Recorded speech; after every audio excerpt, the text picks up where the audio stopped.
hell is this? What the hell is this? It's a new champion! God almighty! God almighty!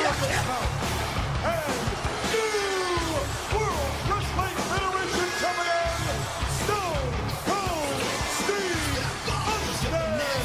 What the hell is this? Austin face to face with McMahon!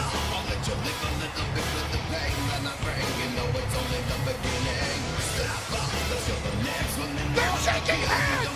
Stone Cold is shaking hands with Satan himself! For the love of God, someone tell me this is not happening! It's happening!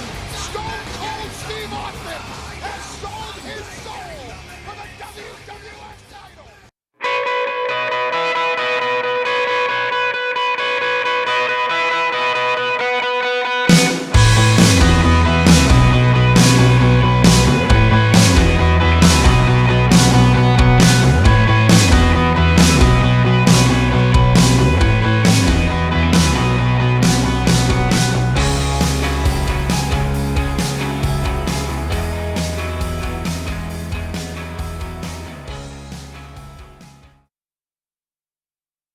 Hello, everybody, and welcome back to the Lawcast.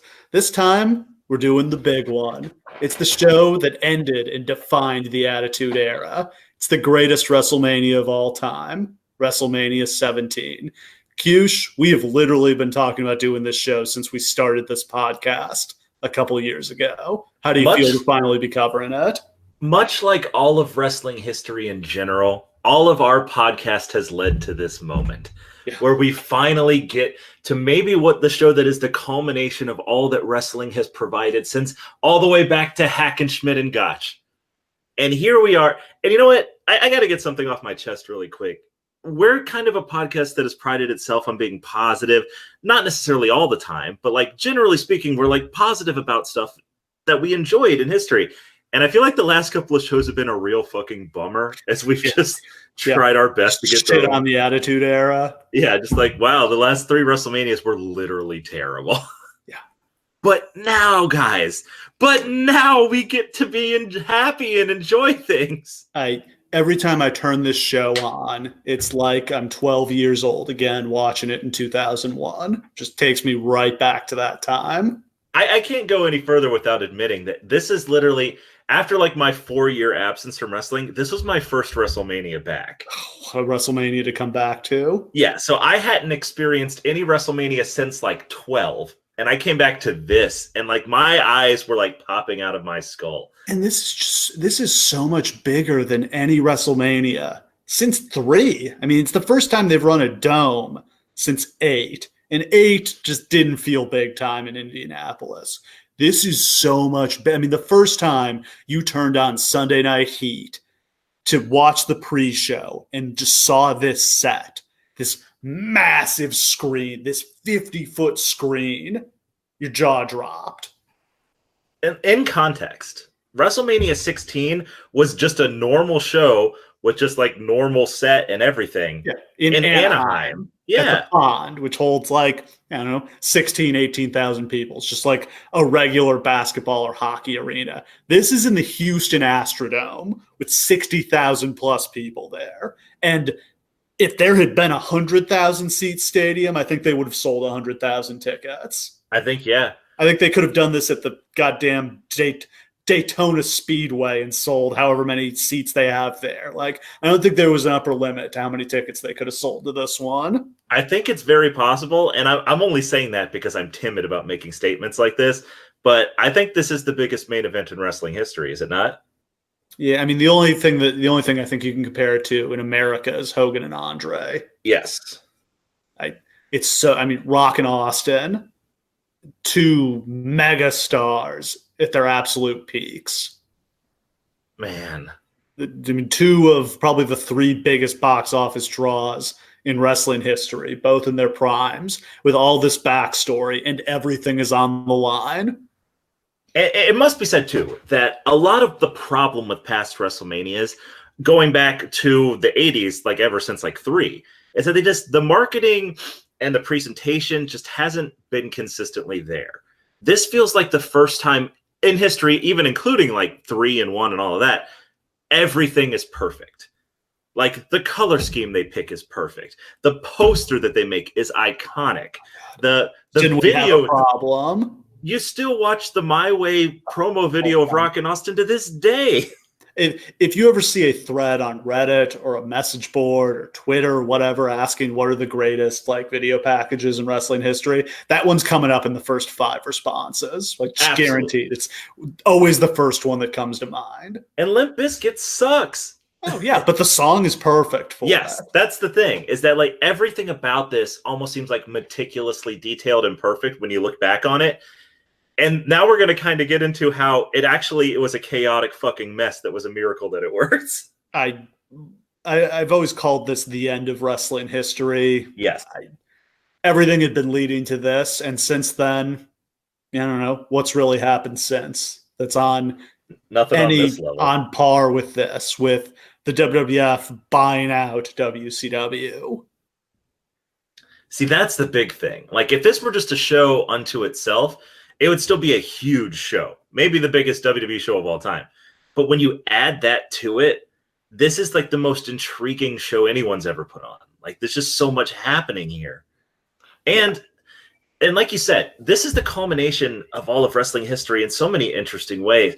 Like literally this is the end of the NWA lineage. Like it pretty much, you can say that TNA and all this other shit, it basically dies when WCW is sold. Yeah, I mean, we've just been moving towards consolidation, like ever since the NWA was founded. We started with, dozens and dozens of territories, and then we condensed to a few bigger territories, and then we really just had the WWF and WCW.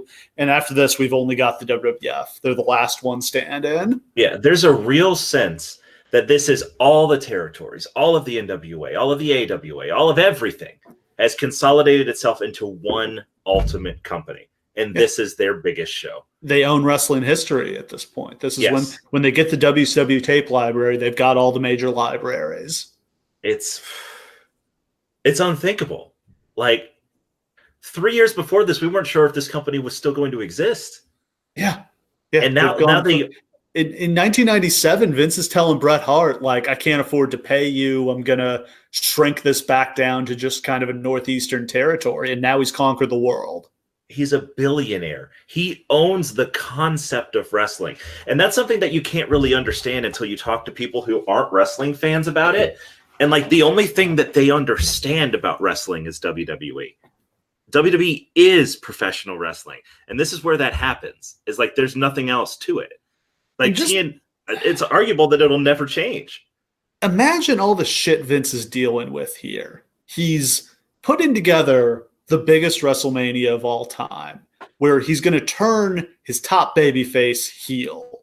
He's also buying out his major competition and trying to figure out, what are we going to do with them? Are we going to be able to set up our own company and run our own shows separately? Are we going to have to bring them in and integrate them into our storylines? And he's got the XFL going down in flames during this. Like, he is so overextended. You can understand how he ended up taking his eye off the ball creatively. And that's the thing. If any one of these things was happening, I'm confident that Vince McMahon could have done a great job with it. But for all of it, and that's why, I really wish that WCW had sold to WWE in June, because all of this would be so different, Yeah.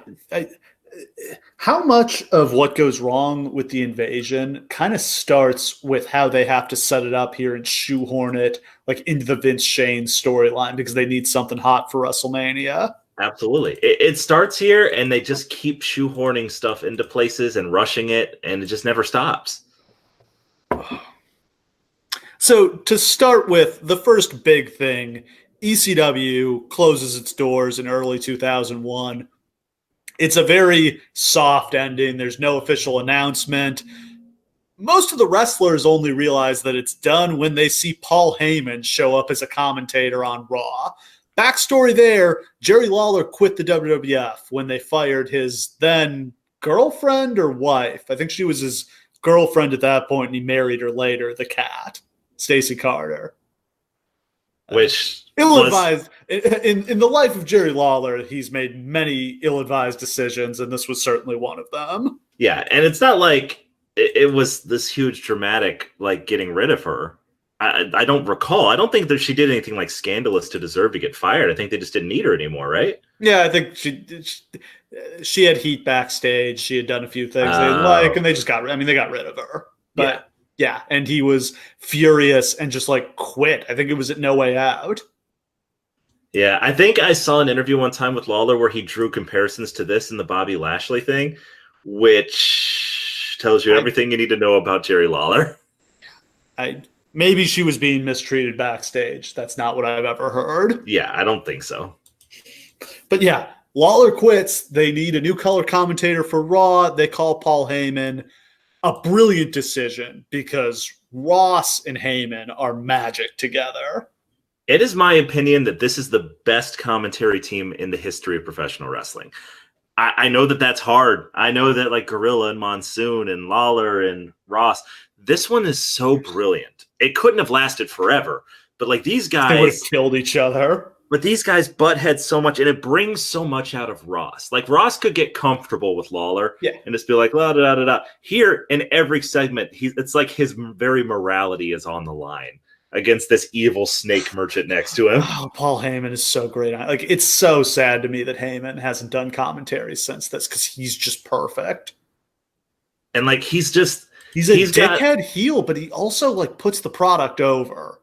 Like, more so than any heel I had heard since Ventura. Well, that's the thing. Is that he would put over baby faces hard and then just be like, but the heel's going to beat him because the heel is so much better. Like, he would just put people over because that's what he does. He's a salesman. And like him and JR would bicker, but in an entertaining way that like added to the show rather than took away from it. They would just exchange one-liners about each other, but then go back to the match. It's not like when like fucking JBL would just derail an entire match to lay into Booker T or something like that. Yeah. This works out incredibly. I mean, Heyman is a huge upgrade from the King. It's sad that ECW goes down, but they were pretty much. I mean, by 2000 they've lost all their talent. They lost their TV deal when the WWF switched over to TNN, and that was really the death blow. Nobody else was interested in putting wrestling on TV at this point. Heyman searched around for a TV deal, FX, Fox Sports, USA. Nobody wanted to do it. Like, it's amazing. As hot as wrestling is, nobody wants to get into the wrestling business. That's the fascinating thing about this, is that the end of the Attitude Era doesn't become because WWE destroys everybody else. It comes because they can't get they just can't put wrestling on TV anywhere. Nobody wants it. Now, holy shit. If ECW existed now, there'd be a bidding war. Yeah, it's such the wrong time. And that's what Heyman's always said, is just if he could have gotten through another couple years, and same thing with WCW, if they just could have gotten through these lean years of the early thousands, they would get to the incredible era we're in now, where people are paying you to produce your show rather than you having to buy airtime on TV. Where they've harder for it. They've wrenched network television from the top spot, and now literally it's a completely open field. Like, if you can put your shit on anywhere and people can find it. It's an amazing time to promote wrestling now. Unfortunately, but even with that said, nobody has successfully really done it yet either. So at the same time, Turner is done with WCW. I mean, when I say Turner, I don't mean Ted Turner, but he's lost his control at this point after the AOL merger. He's become a very, very rich man, but given up control of his company to do it. So the new suits who are running Turner want to get rid of WCW. Eric Bischoff puts together an investor group to buy the company, but they're buying the company on the premise that they're going to continue to have their time slots on TNT and TBS. And then Jamie Kellner, the Turner executive, says, no more wrestling. Like, we're not going to show Nitro. We're not going to show Thunder. We're out of the wrestling business. And the value of WCW drops to zero overnight. Yeah, literally the only people that it could possibly be worth anything to are someone who has the capacity to show and sell their tape library, which is WWE. That's it. That's the only worth left in the company. Yeah, it's always crazy. I mean, the fact that the WWF got WCW for less than $10 million is truly insane, because they've made way more than that from the tape library. I mean, they made the 10 million back on the Invasion pay-per-view alone, as bad as the Invasion turned out to be. Absolutely. But yeah, I mean, Bischoff is basically left with a week to try to find a TV deal. It's insane. But when you think of who Eric Bischoff is, like the meat salesman who managed to become one of the most powerful people in all of entertainment just through like willpower and salesmanship, it kind of seems like you would have thought he would have found a way to pull this off. Part of me is still surprised that he didn't. Honestly, you know what I mean? How was there nobody who looked at wrestling and how hot it was and was like, we can make money from that? There's not one TV channel who was willing to take a chance on it. And unfortunately, like, people also don't really remember that, like, towards the end of the 90s, there still weren't that many channels, even on cable. When I think about it, FX is like the only channel that jumps out at me is like, who would do it? Because TNN is showing WWF. And USA has gotten out of the wrestling business. And what else is there? I mean, ESPN's not going to do wrestling at that point. Maybe Fox Sports. Maybe. But I mean, they did TNA, but TNA was, I think, paying for the time slot there. And that's the thing. Fox Sports was still regional. It was like dozens of regional networks. They would have had to do like individual deals with all of these markets.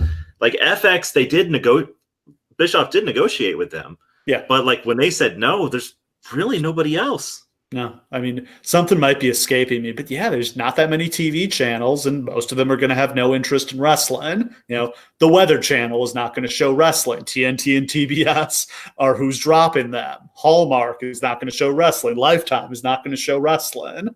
Like, we're talking about an era where there was 30 channels, 50 tops, And like a lot of them you had to pay extra to get. So not everybody was getting them. Totally different TV market back then. Absolutely. So with that, Bischoff is out of the picture. Turner is desperate to unload WCW. Vince swoops in, exercising a provision of a previous lawsuit settlement. I think this was the trademark infringement lawsuit over the Razor Ramon and Diesel characters. Uh-huh. They got a provision in that settlement that allowed them to make a bid on the company if it was for sale, and for a reported less than $5 million, he buys out his primary competition. Jesus Christ. Deal of the century. Again, the tape library alone was worth more than $5 million, but not very many people saw the rise of the DVD market come in, much less stream in. It's absolute madness. And like, it's everything Vince McMahon has ever wanted. It's not just a victory. It's a crushing, dominant victory where he throws pocket change at them to win them. Yeah. It's over forever. He won.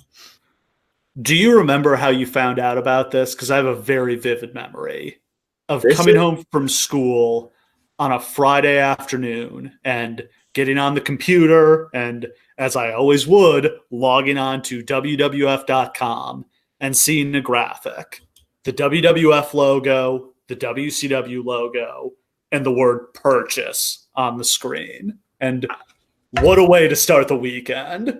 I am so happy you said that, because that is exactly word for word how I found out about this. Yes. I had just started when Diamond Dallas Page debuts. That's literally the night that I find out about Raja.com, because I was like, who the fuck is this guy? I got to find out who this is. Yeah. So, I mean, I have a different experience from this because, like, I actually watched WCW. I was more of a WWF fan, like, certainly by this point, because WCW was garbage at this point. But, I mean, for me, even as somebody who'd only been a fan of wrestling for a couple years at this point, like, I had been imagining, like, from within the first few months of watching wrestling, what would it be like if we had a WWF versus WCW show? What would that be? Yeah. And for me, my perspective as basically just a WWF fan was, this is chaos. Like, what has happened? Like, all of these people are going to come into the world that I'm familiar with, like the only wrestling world that I'm familiar with, and it's going to change utterly now. Like, I literally had no idea what to make of it. The possibilities were endless. Like, I'm sitting there, I'm like, shit, is WCW going to invade WrestleMania? Like, is is Goldberg going to show up and spear Steve Austin at the end of WrestleMania? I mean, I'm not thinking about the fact that, oh, actually, they didn't buy out any of the Stars' contracts. So, like, right, that's not a thing that was widely known at the time. No, I'm thinking they're getting, oh my God, they're going to have the NWO and Goldberg and Sting and everybody. No. My favorite part was in the weeks after this, when like random guys start, like WCW guys start showing up on TV. Since I don't know who they are, every guy who comes in, I think, is like, oh shit, is that like their top star? Is Mike Awesome their top star? Is Lance Storm their top star? Well, and that's the thing is, I feel like you could have gotten by without the top stars just by virtue of presenting them as if they were superstars, but they failed to do that. Right. Because, I mean, obviously, people like me were not the wider majority of the audience. The majority of the audience were people who watched both shows, at least to some degree. They were splitting the whole audience and growing it. But there were people like me who were like, who the fuck are these people?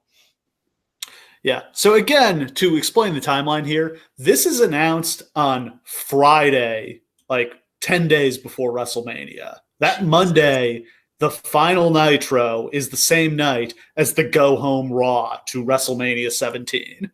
That is the craziest thing in the history of wrestling. To have this just be like, oh yeah, WrestleMania is already done and in the books, but by the way, we bought WCW and Shane owns it. Well, it's like the series finale. Like all the plots are wrapping up at once. And then you just, but it's like a series finale, except on the episode right before the finale, you just launch into a brand new gigantic storyline. Like, whoop. All right, guess we're starting that now. Yeah, so the final Nitro airs that Monday. Nitro starts at 8 p.m. I believe they were running 8 to 10 at that point. Raw was 9 to 11. All times Eastern, of course. Right. Nitro starts at 8 p.m. with Vince McMahon cutting a promo on the fact that he's bought his competition. I now own WCW. I hold the fate of all the superstars in the palm of my hand. How many people must have tuned in just to see that? Even if they weren't going to watch the rest of Nitro, which I was. But how many people do you think tuned in just to see those first 5 minutes and what the hell was going to happen? Oh, God, yeah. Especially, like, imagine that there are people who watch Nitro who haven't heard about this. Oh, my God, yeah. Like, so they, like, everybody's on the internet. So, like, little Jimmy is, like, tuning into Nitro, and he's calling his friends, like, dudes, Vince is on. And I just love, it's a redo of Black Saturday. Yes. But this time Vince was triumphant back then, and it all went to shit, and this did too, actually. Yeah, this is heel Vince, though. That was babyface Vince. Like, boy, what a great product this is, and it's a shame that, and we're going to be coming in and showing you some of our best stuff. Like, this one's just like, fuck all WCW wrestlers. Yeah. So, and they did little cut-ins throughout the show where they would cut to Vince watching the show and he would comment on what was going on, including hilariously firing Jeff Jarrett live. The greatest burial of any wrestler on screen in history. There aren't words for how hilarious I find that. No, he literally fires Jeff Jarrett live on TV. Sorry, Jeff Jarrett, assumedly, is watching his own firing on the monitor backstage.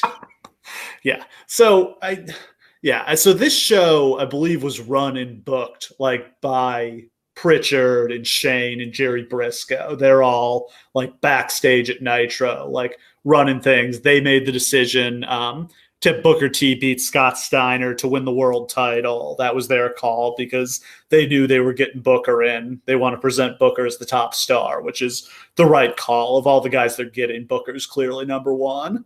Do you know who they were acting in conjunction with, who was the head booker of Nitro at the time? Johnny Ace, right? Johnny Ace. Yeah, baby. John Laurinaitis. Yeah, WCW had brought him in at the very end because he knew finishes from Japan. Yep. No, he didn't. Wink, wink. Yeah. But whatever. So the main event, Sting beats Ric Flair in a very like emotional send-off. Great moment. Right two guys to go on last. Sting getting his final moment is the right decision. He was the franchise of WCW. Absolutely. And it's kind of amazing to think that we would not see him again on like a real national scale for like 16 years? Yeah, until he came into the WWF, and that was end of 14, 15?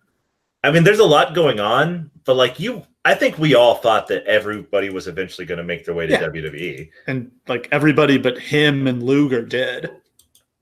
Like Luger's old as shit at this point. Yeah, So and it's not Savage, that same much thing. Like Savage and Luger were both pretty much done. Like Sting still had years left in him. God, yeah, and he wastes them in TNA. So yeah, I mean, Nitro basically wraps up there at like 9:40-ish p.m., 9:50 p.m. And, you know, Tony Schiavone has to kind of emotionally just sign off as he doesn't know what the hell's about to happen to him. Nobody working backstage knows where they're going. Just what a crazy situation for everybody there. Like, they're all losing their jobs. Like, yeah, the wrestlers, they all pretty much ended up fine. But, like, the crew people, everybody working backstage, like, they all just lost their jobs. Well, also, about a month before, Eric Bischoff's telling everybody, hey, I've got this deal. We're buying WCW. We're going to relaunch it. We got all these plans. They'd already started putting it into motion, the marketing team. They'd already started having production meetings about it. Everybody thinks I bet people great. were looking for places in Las Vegas because they were going to move to Vegas and like shoot everything from there. Yeah, to like have that torn out from under your feet and not even know it until you're at the show. Like, this is the last show, but you don't even know it until they come in. And it's just like, oh, I see. Yeah, I mean, they got severance pay. They were Turner employees, the crew people, etc. But still, like, none of those people, I doubt any of them ever got a job making that much money again. Oh God, no. And this happens right as the economy is going into recession, which is a very overlooked factor in the wrestling business. Also, slide in 2001 is the economy as a whole goes into recession like right around this time. It's probably not a coincidence when you're cutting things out of your budget after you've lost your job. Like, tickets to the wrestling show and wrestling pay-per-views are going to be first on the list. Absolutely. So yeah, Vince comes out to the ring on Raw for the simulcast promo that also runs on Nitro. He goes through a list of WCW wrestlers, asking the crowd who he should hire. And they cheer Sting, they cheer whoever, they boo Lex Luger, they boo Jeff Jarrett. He doesn't say Goldberg, but the crowd starts chanting Goldberg. And he finally gets to say Goldberg, and Goldberg gets a huge pop. This is completely impossible and wasn't even on the table. But if Goldberg comes out on this show, the universe would have melted. Oh, if he just shows up and spears Rock and Austin. Yeah.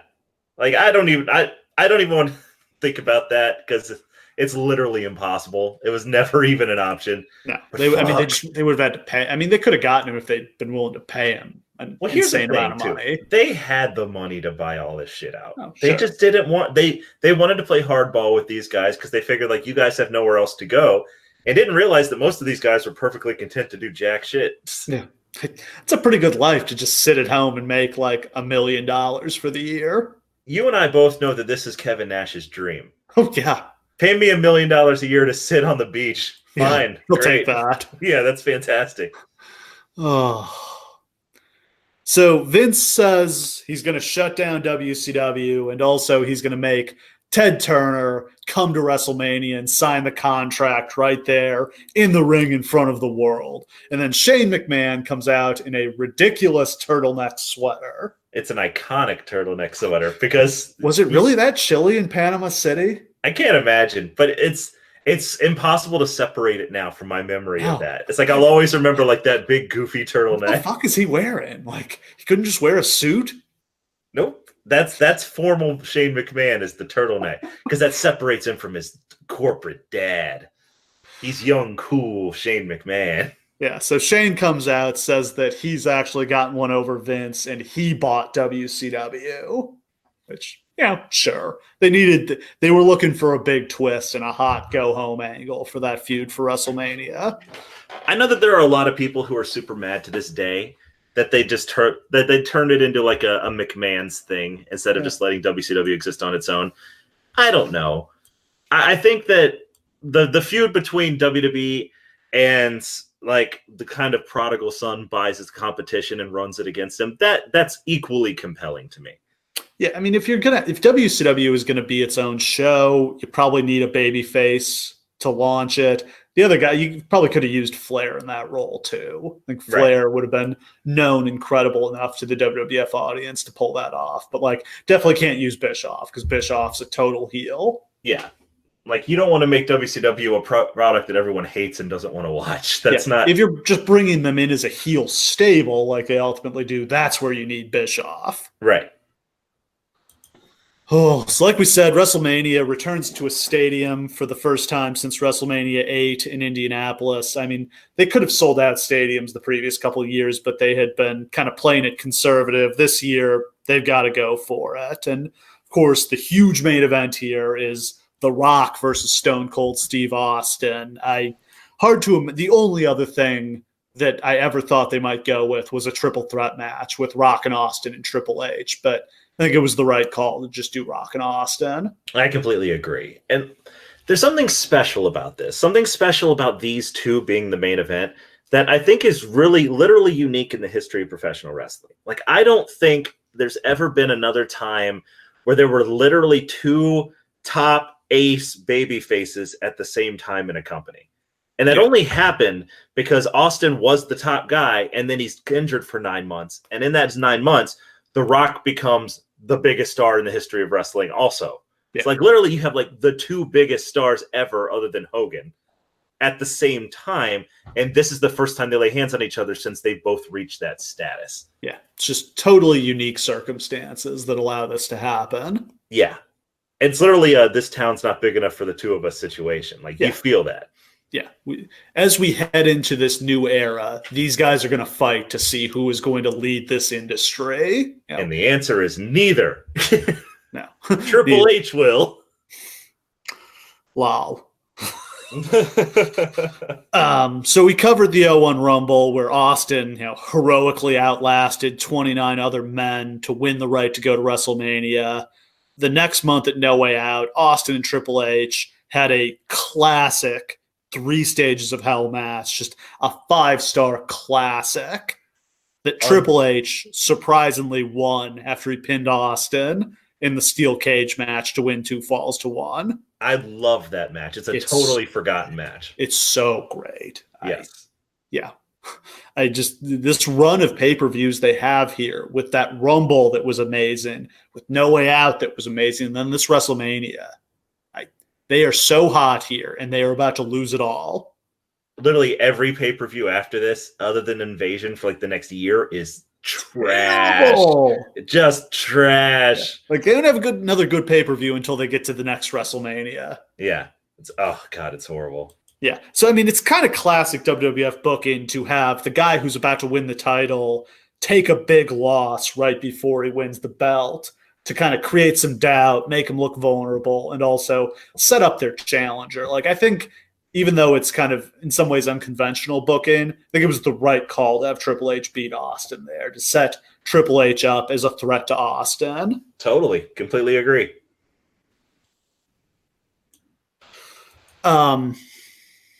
So, and it also, we didn't know they were turning Austin heel quite yet. Although, I'll point out, that was not a secret. Like, I, just being somebody who read, internet wrestling websites, had read that Steve Austin was going to turn heel at WrestleMania in the weigh-in. So I was not really surprised by the outcome here, but it feeds Austin's heel turn that he has that doubt in his mind whether he can beat The Rock because he lost this match to Triple H. Absolutely. And like, literally, Austin's uncertainty and his desperation are the selling point of this match. Like, the fact that these two are the gigantic stars that they are is incredible. But the fact that this is so personal for The Rock because he's never beaten Austin, and the fact that Austin's unsure of himself for the first time in his whole WWE career, this man who has such unshakable confidence that he literally walked in, fought the top guy, whooped his ass, went toe-to-toe with Mike Tyson, and now he has doubt. Yeah. Like, it's such a compelling storyline. Yeah. A year before this, nobody knew if he was ever going to be able to come back. His neck had been fused together. He's more machine than man at this point. And it was all just anger and fury that drove him to this point. But now he's face to face with, am I good enough to beat The Rock? And if he can't beat The Rock in Houston at WrestleMania, who is he? Yeah. Not the baddest SOB in the world anymore. Literally, if he can't be WWE champion, he can't be Stone Cold Steve Austin. No. Fuck, that's good. Everything he stands for is on the line here. Everything he's promised he's going to win this match. He needs to win this match. And deep down inside him, he knows he can't beat The Rock. He knows it. And The Rock knows it too. The Rock has surpassed him. Yep. They both know it.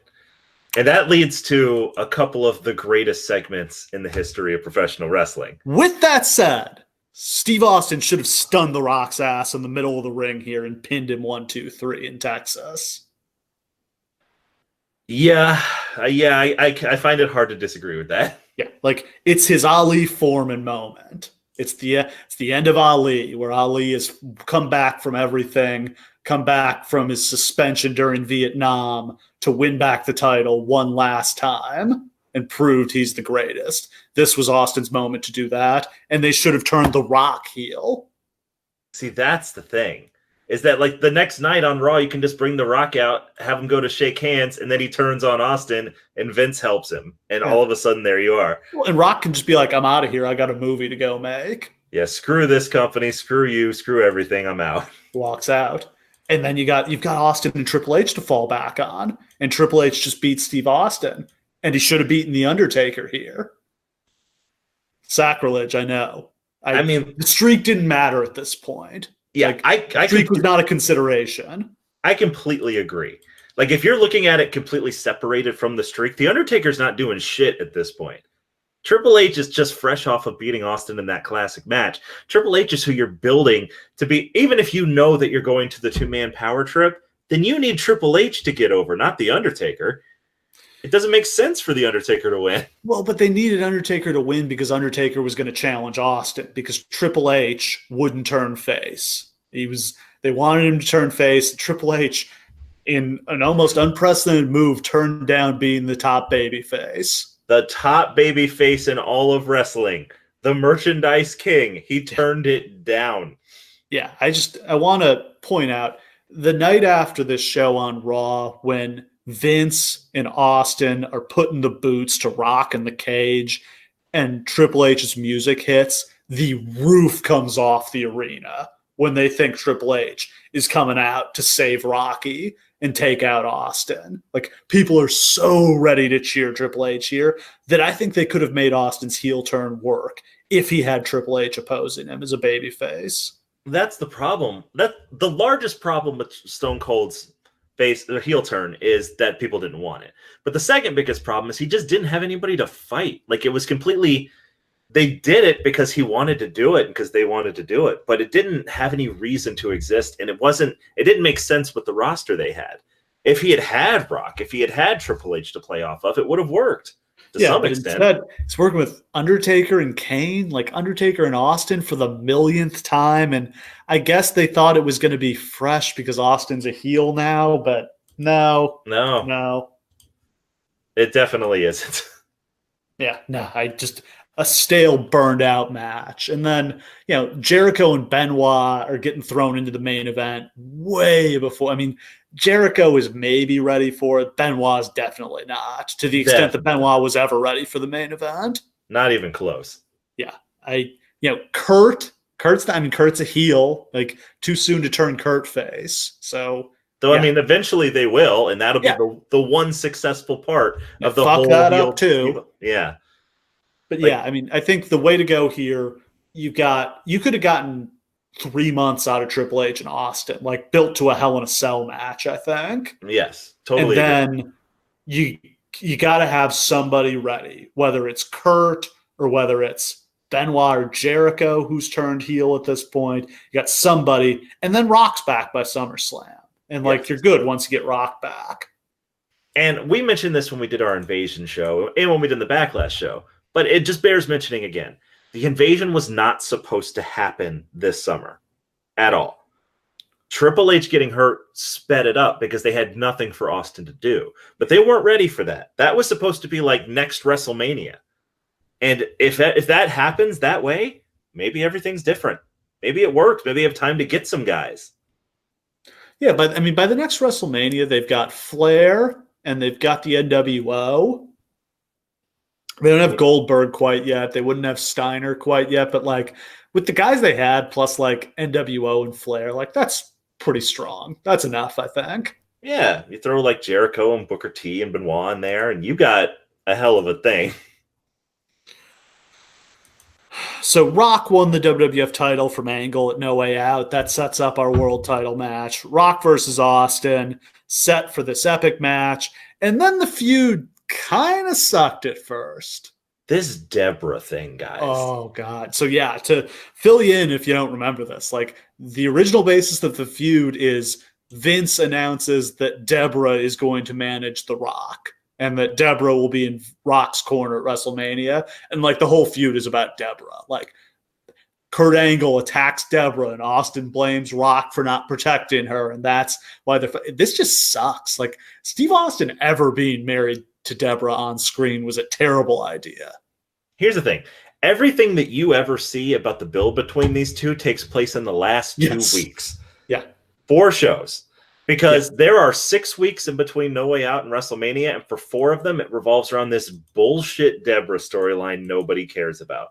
And it isn't until Steve Austin and The Rock intervene and literally say on screen, fuck Deborah. Yeah, that's what I love. So in a very meta moment, they have this sit-down interview with Jim Ross on, I think this was on SmackDown, where it's just Austin and Rock and JR in the locker room, just talking like real people about how important this match is. And at one point in the interview, Austin just goes, okay, let's take Deborah out of the equation. She's gone. And like somehow he waves his wand and Deborah is disappeared from this storyline. And I don't think she shows back up on screen for the rest of it.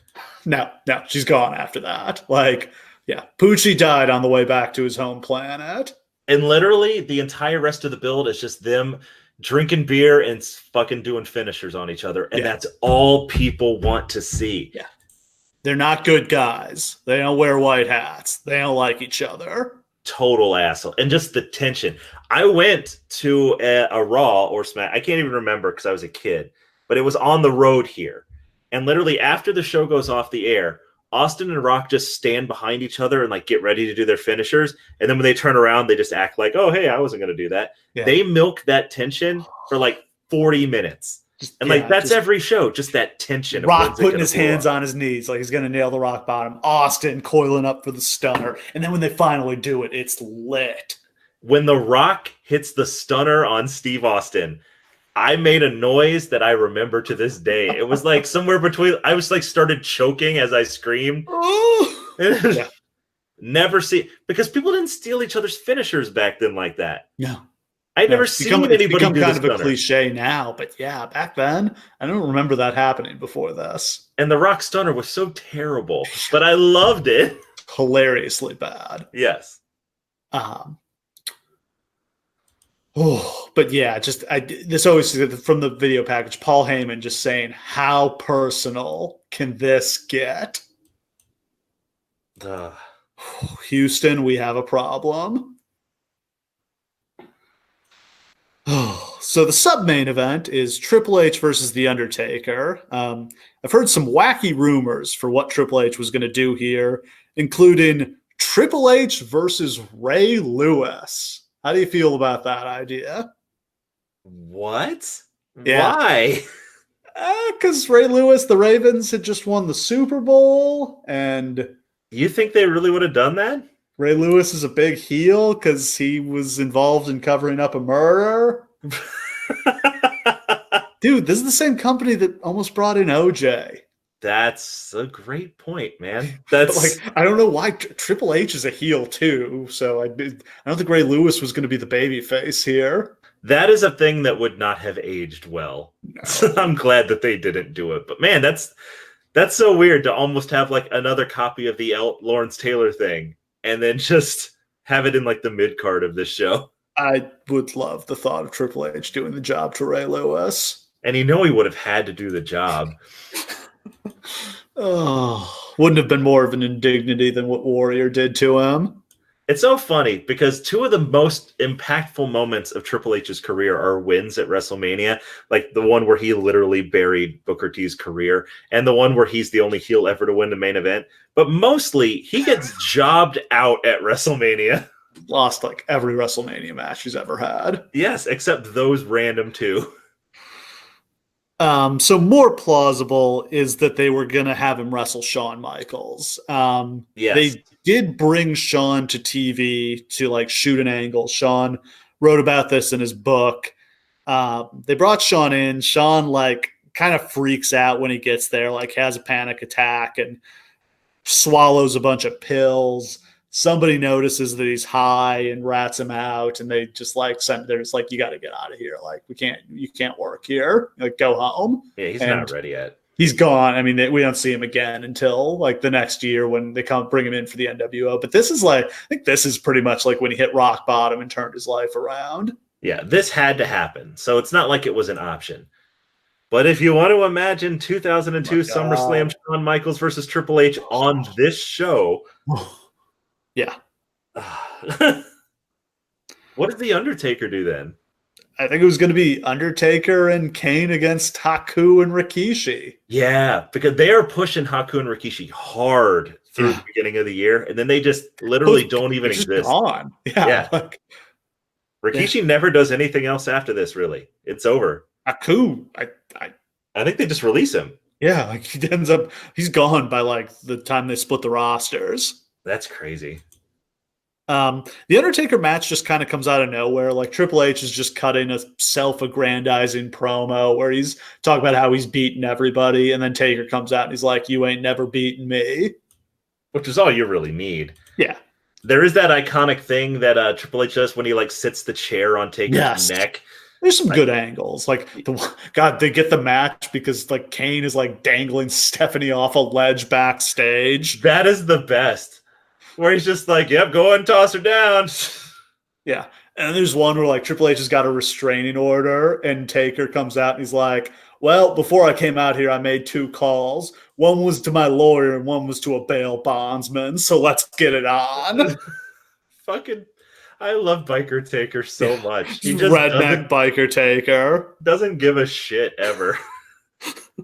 Another big match is Shane versus Vince. Vince had been mistreating Linda, had an affair with Trish Stratus, so Shane returns from an absence to kick his ass.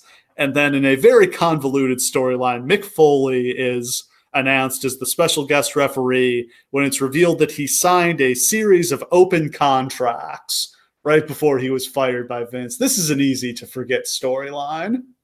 Even though it contains such gems as Linda McMahon going catatonic in a wheelchair because she was betrayed so severely by her husband, Trish Stratus being forced to bark like a dog and drink mop water. Didn't age well. No, didn't age well in the moment. Anyway, yeah. Like I remember being kind of uncomfortable watching that at the time. One of the most despicable segments of television I've ever seen of any sort. Yay, yeah. WWE. I've never checked. Do they edit that out of Raw on the network? I haven't gotten to that in my rewatch of the Attitude Era, but I really hope so. I'm trying to remember. They may cut that. Like they definitely tried to scrub it from YouTube when Linda was running for office. Well, you have like it's ridiculous. It's so bad. They make Vince McMahon into like a comic book villain, like into a soap opera villain. Somebody completely irredeemably dickheaded.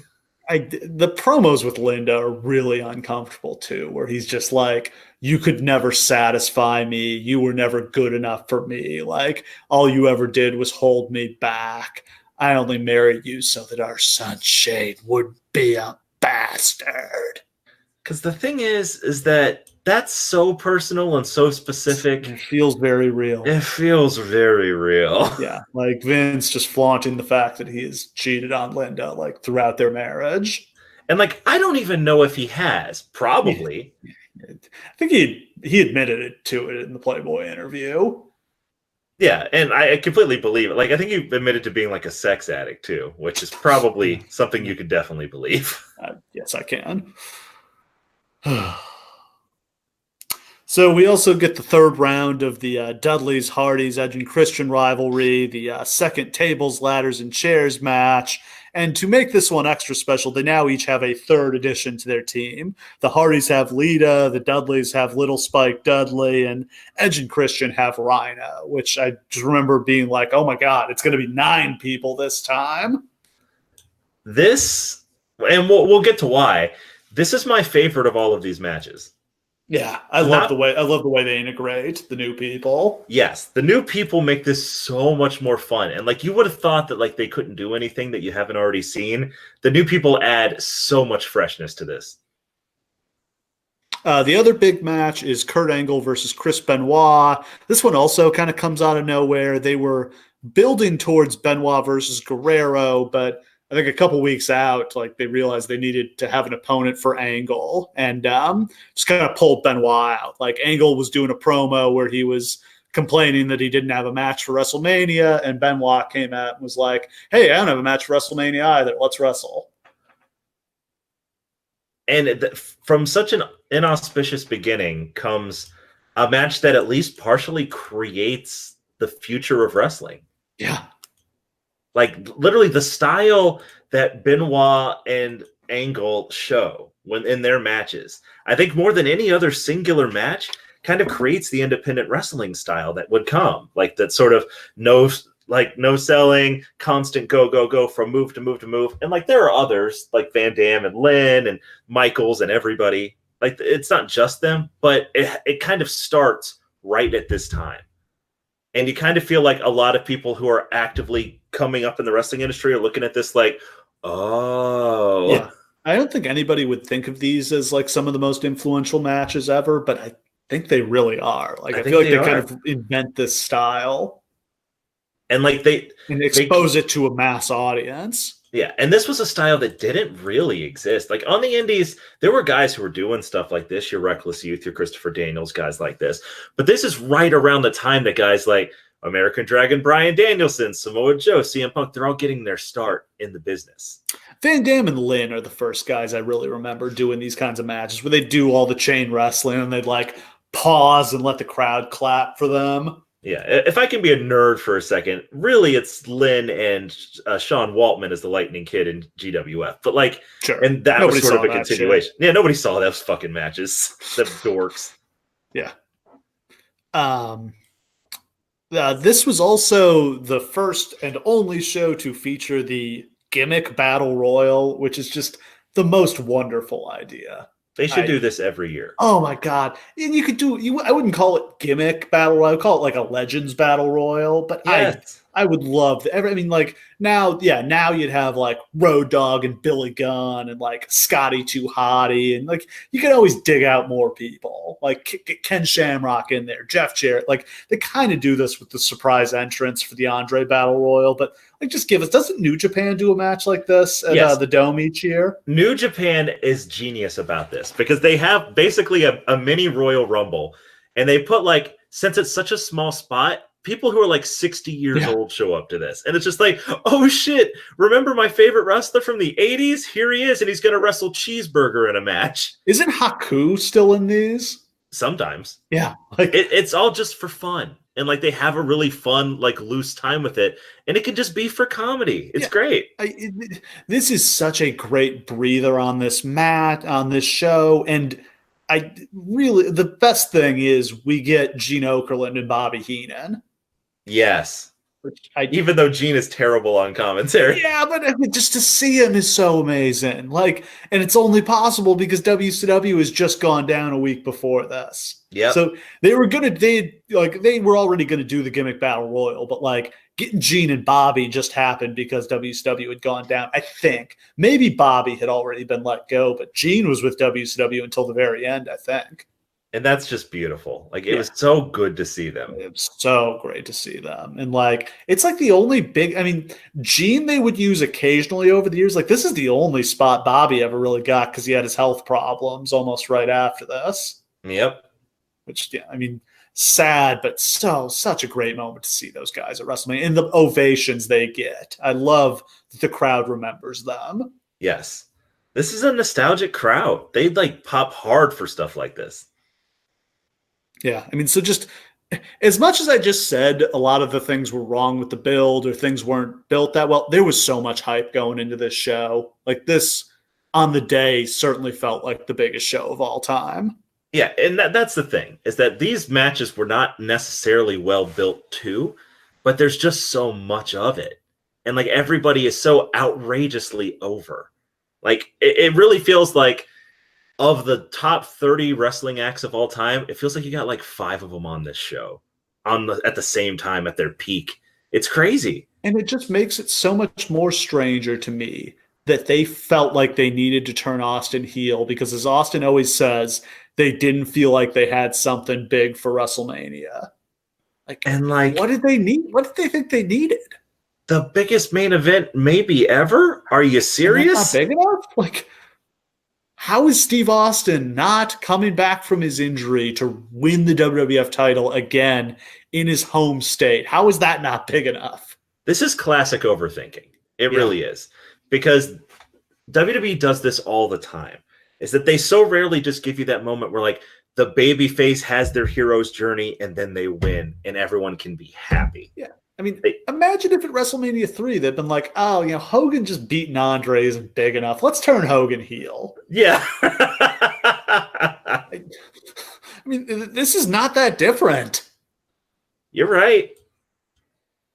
Oh, that's But Austin pitched it. Austin wanted to do it. It was his idea. He wanted to work heel. He felt like he was cooling off as a babyface, and like maybe he was, but I feel like this reinvigorated him. Like this made him the man again. Yes. And then when Rock one leaves, of the biggest pops of all time when he comes out here. Yes. I mean, Rock's about to leave. Yeah. There's nobody else.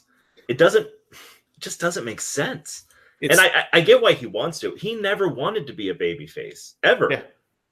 Like he was always a heel. The fans turned him face against his will. He did not want that.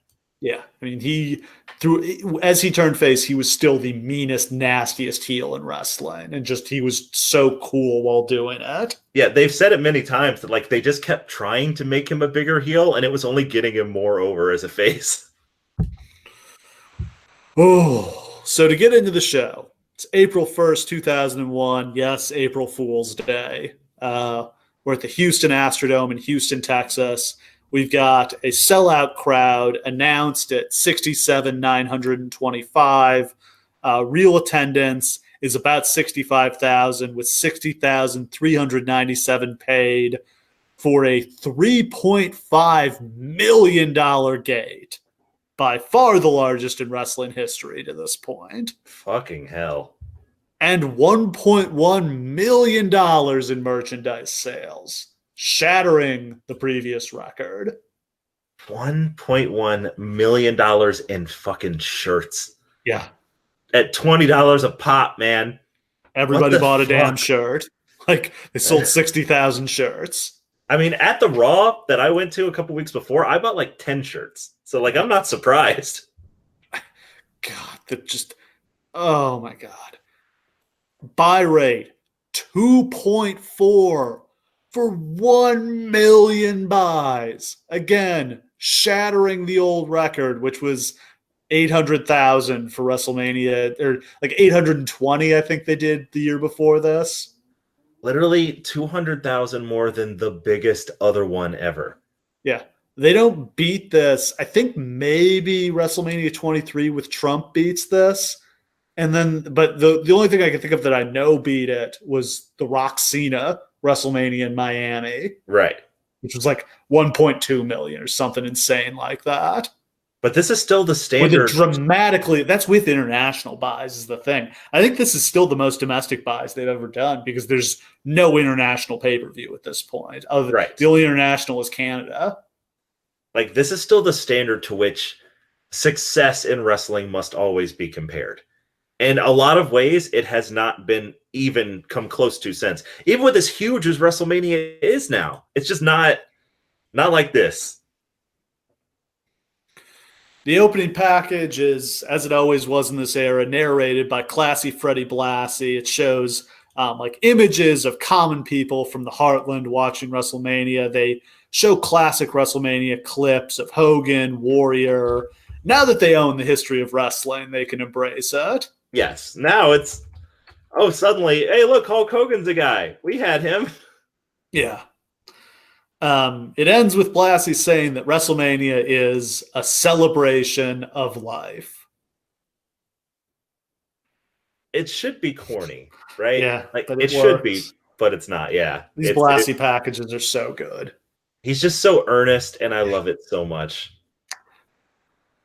And then we get Limp Bizkit, My Way, the theme song for the show, and we cut into the arena. The crowd is so big, and it's so cool to see WrestleMania back in a stadium. And they're so hot for it. They're on fire. They haven't run a stadium since '92, since Wembley. I mean, they've done like stadium Raws, but like those were like curtained off and blacked out. This is a sellout, a sold out dome. And they did the one in San Antonio, but like that wasn't. That was not real. This one, that was AstroTurf. There's a big difference between doing a big show and doing a show where you have 70,000 people and they're all hot for the show. Yeah, they actually needed a stadium for this show. Like, It wasn't like we're going to run a stadium and like, how the hell are we going to fill it? This was like, we have so much ticket demand, we're going to need to run a stadium here, or we're going to have to charge like $500 per ticket. And that's the thing, is that like a lot of stadiums you can kind of cordon off and like, well, we'll see where it goes. We'll see how it goes. First of all, the Astrodome is really not one of those. It wasn't ideally suited. So big. Yeah, it's just so big and so tall. It's very difficult to do that with. So they kind of were expecting to fill the whole thing. And then they just fucking did it. Ooh, Jim Ross and Paul Heyman welcome us to the show, and we've got our opening match as Chris Jericho defends the Intercontinental Championship against William Regal. Ridiculous pop for Jericho as he comes out first. Imagine being the first guy to walk this ramp on the show. That's one of the coolest moments. Probably, I got to imagine in his career, this is one of those. And Chris Jericho's done a lot of cool stuff in his career, but yeah, I can believe that he had a lot of butterflies going to the ring here. Yeah. And like, then William Regal comes out and gets booed to hell. Yeah. So Regal was appointed commissioner by McMahon in January. He got to do some kind of hilarious stuff where like Vince kept giving him really mixed messages about whether he wanted him to help Stephanie or Trish, and he couldn't figure out what Vince wanted him to do. Yep. And then he came into conflict with Jericho, made Jericho wrestle in all sorts of handicap matches, and then Jericho pissed in Regal's tea. It's a bit taut, said Regal. Just Regal's office fills me with so many happy memories. Yeah, the suit of armor and the Union Jack and like all the hilarious skits in there. And Tajiri, his friendship with Tajiri ends up becoming one of the best things in the company. Maybe the funniest comedy pairing in WWE history. Like, I love it so much. But even just like, there was like a random segment on a Raw that I don't even really remember the backstory behind, but like Regal's just in his office and they just show like a bunch of people like stampeding through it and like tearing up all of his shit and him just being like, what? But my office. Kane lights his desk on fire at one point.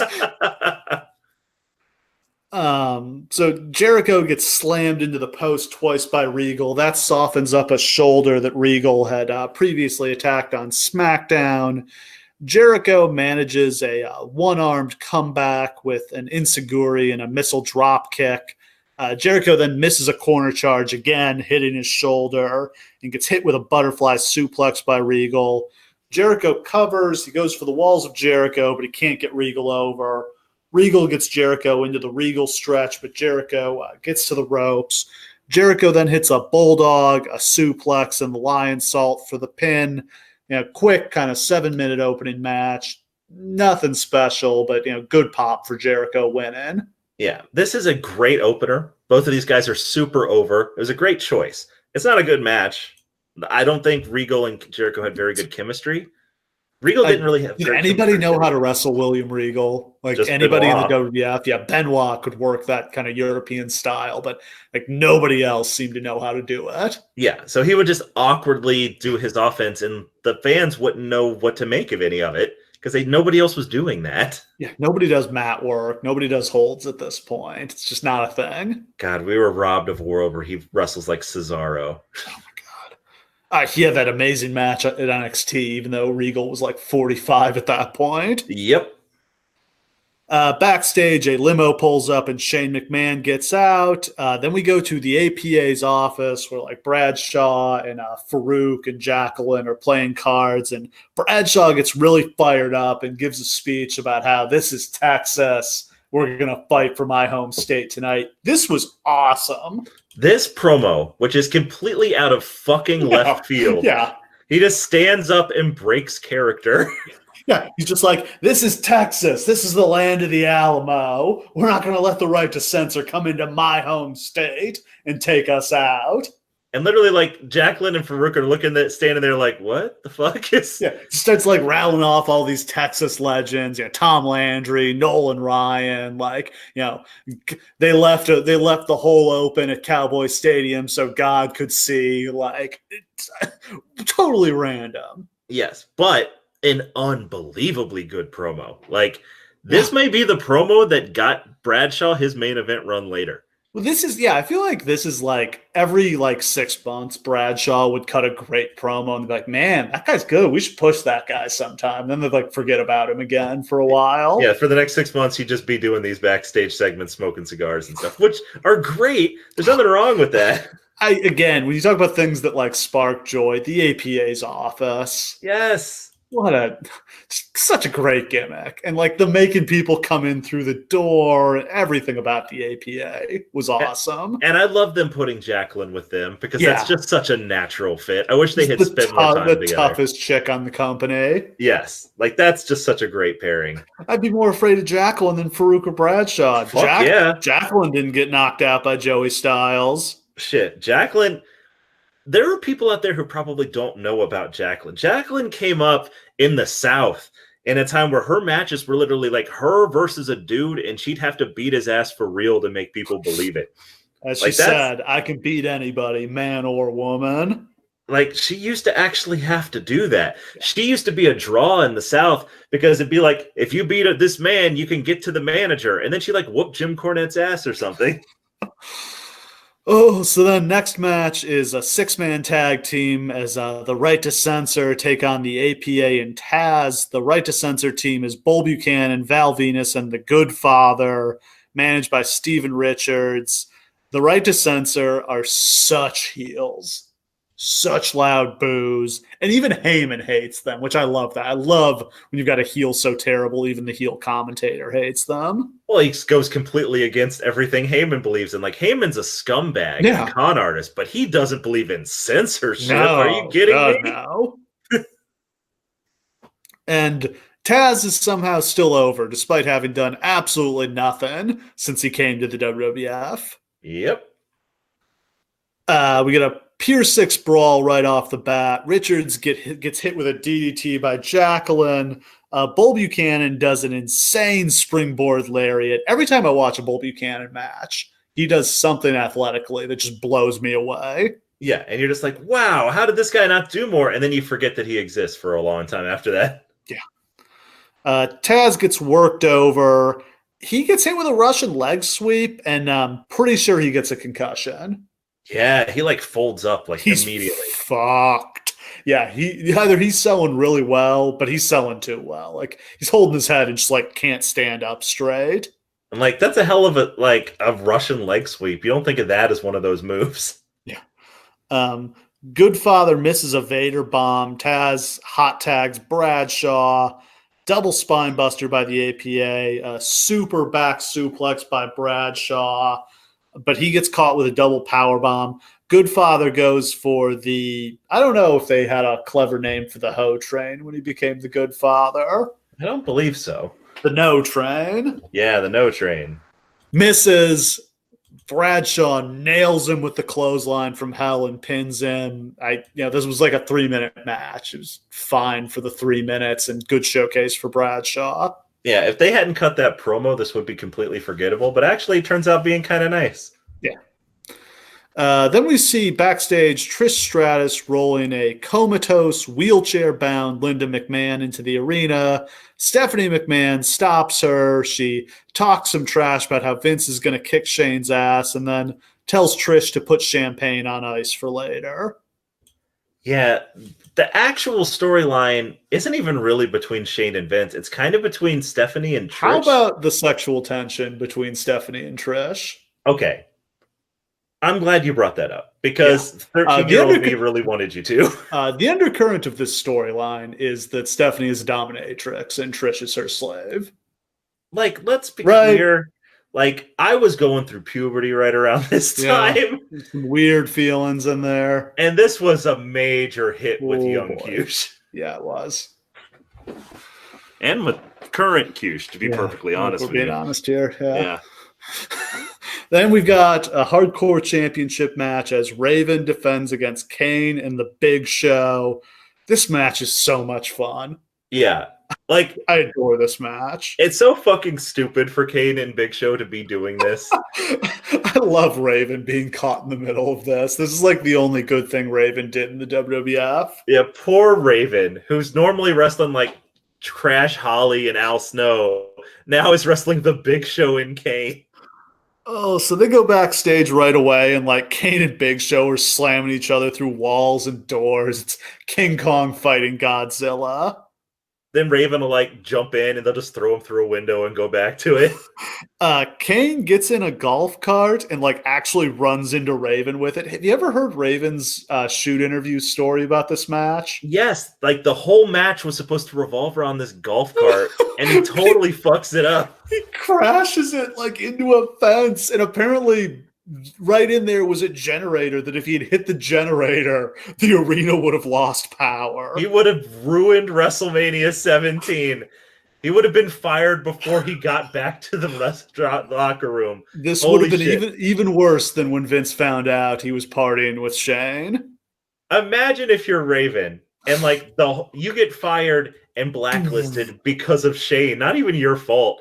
And then you accidentally bump into this and ruin the greatest wrestling show of all time. Blackout Houston. Like, Randy Savage is nothing compared to how blacklisted Raven would have been. Yeah, and suddenly WrestleMania 17 turns into In Your House, Beware of Dog, and they've got like flashlights aimed at the ring as Rock and Austin are trying to wrestle in the dark. Everybody put up your lighters. Oh my God. So they come back through the curtain. Big Show throws Raven off the stage, but then Kane big boots Big Show. Big Show goes off the stage. Kane hits a big leg drop and pins Raven to win the title. Another quick match. I loved this match and like the variety this brought to the show. It's so fun. I wish I had gotten to see what they were going to do with the golf cart. Yeah. They're barely supposed to go all around the whole arena. Yeah, the idea that like they're fighting on the golf cart and like hanging off of it and like different people are driving. The thought of Big Show driving that thing is hilarious. Yes. Unfortunately, yeah, like Raven crashes it like 1 second into the spot, so they just have to make it up from there. And then like one of the funniest GIFs I've ever seen in my life is Kane's leg drop. Because literally they're on the ground and he's just like, fuck it. And he just throws himself off the stage. I love it. So go backstage. Edge and Christian are talking to Kurt Angle. Angle philosophizes to himself that if you tap out, but there's no referee and no official match, you didn't really tap out because Benoit got him in the crossface and he tapped out on SmackDown. Then we go to WWF New York, where Jimmy Snuka poses for the crowd. And then Jonathan Coachman interviews a fan from Australia in the crowd. And then we see The Rock arriving at the arena. Dressed as 2001 as a person possibly can be. Next up, we've got a European Championship match as Test defends against Eddie Guerrero in the least eventful match on the show. There are a couple things worth mentioning about this match. The first one is this is right around the time where Eddie Guerrero starts morphing into a gigantic muscular person. Yeah. And it's super weird to watch that transition happen because like he keeps like the same general silhouette. He just starts like adding lumps to it. Yeah. In various Suddenly places. He can't straighten his arms out. Yeah, it's so odd. And then there's Perry Saturn, who is deep into What crazy the fuck fairy is he pattern. wearing? Well, he is wearing some British Bulldog jeans and boots, a Lugs muscle shirt, and if you remember the Lugs boots that WWE used to push all the time, and a gigantic fluffy hat, and he has like a Hogan Fu Manchu. He's got the blonde handlebar mustache. Are we at Moppy? Is that already happened? Moppy's coming soon. I don't think he's doing Moppy quite yet. But like we're getting to a point of just what I don't even know. But yeah, so they brought the Radicals back like at the end of 2000 and reformed them and then didn't do anything with them. And now they've split them up and like Benoit and Guerrero don't really get a feud. And like Malenko just quietly retires and like Saturn ends up becoming a crazy person who loves his mop. Yeah. So this just becomes like everybody one by one leaves Eddie. Poor Eddie. Yeah. Test initially overpowers Eddie. Eddie goes for a super Frankensteiner, but Test blocks it and then hits a flying clothesline. Test tweaks his knee and Eddie works on it, but Test was awesome here. He's breaking out all kinds of cool stuff. Tilt-a-whirl slam, a spiral bomb. I get why they saw the potential in Test. The guy just could not cut a promo. No. When Test wrestled a small guy who could work, he would always pull out all of these moves. And it's literally like the greatest creator wrestler moveset of all time. Like the giant elbow drop and the spinning power bombs and like literally the greatest big boot of any wrestler who ever lived. Saturn sneaks into the ring to hit the moss-covered three-handled family credenza on Test, but he only gets 2. Yep. Then there's a brain buster from Eddie. He goes for the frog splash, but Test moves, and Eddie does that awesome thing where he like changes direction and rolls through. Yes. And I don't love this every time. Imagine how many times he had to do that and like land on his head and neck before he figured it out. That's oof. Test hits his huge pump handle slam, but Eddie kicks out. Now Dean Malenko shows up to distract the ref. We forgot to mention Test getting his foot stuck in the ropes. Yes. This is hilarious. So Test like goes for a big boot and misses and gets stuck in the ropes. And like he's so stuck he can't get out. Like Eddie has to help him out. Yeah, this is one of those things where like he's not supposed to be stuck in the rope. Like this was a total accident, like a freak accident. And like literally like the ref tries to get him out and can't. So Eddie has to come over and pry the ropes open while the ref pries the ropes open and Test is struggling. And meanwhile, in commentary, Jim Ross is like, well, he's got to help him because you can't win the match with the guy dangling on the ropes. He's right. If Eddie's the champion, it doesn't make sense for him to help him out there. But yeah, Eddie can't win the belt if Test gets counted out. Yep. Or like has to forfeit the match because circulation is cut off from his foot. Hey, would you get counted out? I don't know. If you're touching the ropes, are you in or out of the ring? You're kind of in the gray area. See, I would guess that you're in. That's a good question. I got to consult the rule. Shawn Michaels would know. Yeah, I'd ask Commissioner Michaels. Dean Malenko shows up to distract the ref. That allows Eddie to hit Test with the European title belt, and he gets the pin to win the belt. I have really no memory of what he does with the belt from here. He's fired from the company not that long after this. Yeah, I can't even imagine really anybody with it again until it gets retired the following year. Yeah, not much happens with it. I mean, this belt was dead at this point. See, who has it when they unify it? Because I know RVD wins. I think it's Jeff. I think I might have been at the Raw where him and Jeff have a ladder match for it. Got it. Yeah, I think it's him and Jeff. Yikes. Yeah. Then Michael Cole interviews Mick Foley, who's officiating the Shane Vince match. And our next match is Kurt Angle versus Chris Benoit. Angle gets cheap heat by ripping on Texas in his pre-match promo. And then Benoit is out to a pretty nice pop considering he's just turned face. Yeah, absolutely. They do a lot of mat wrestling to start the match here, and the crowd is kind of awed by it because they just have not seen guys do this. Like WWF matches at this point are like brawls and high spots. There's not a lot of chain wrestling going on. It's also worth mentioning that a lot of other people have tried to do chain wrestling in the past, and the fans don't give a shit. Like, it's not that they'd never seen it before. They just never seen it this good. These two have some of the best chemistry that any two wrestlers have ever had. Yeah. Like they developed this system of submissions where they just like, what's the weirdest move that I can turn into a counter into my submission move? And they just have like a contest about that.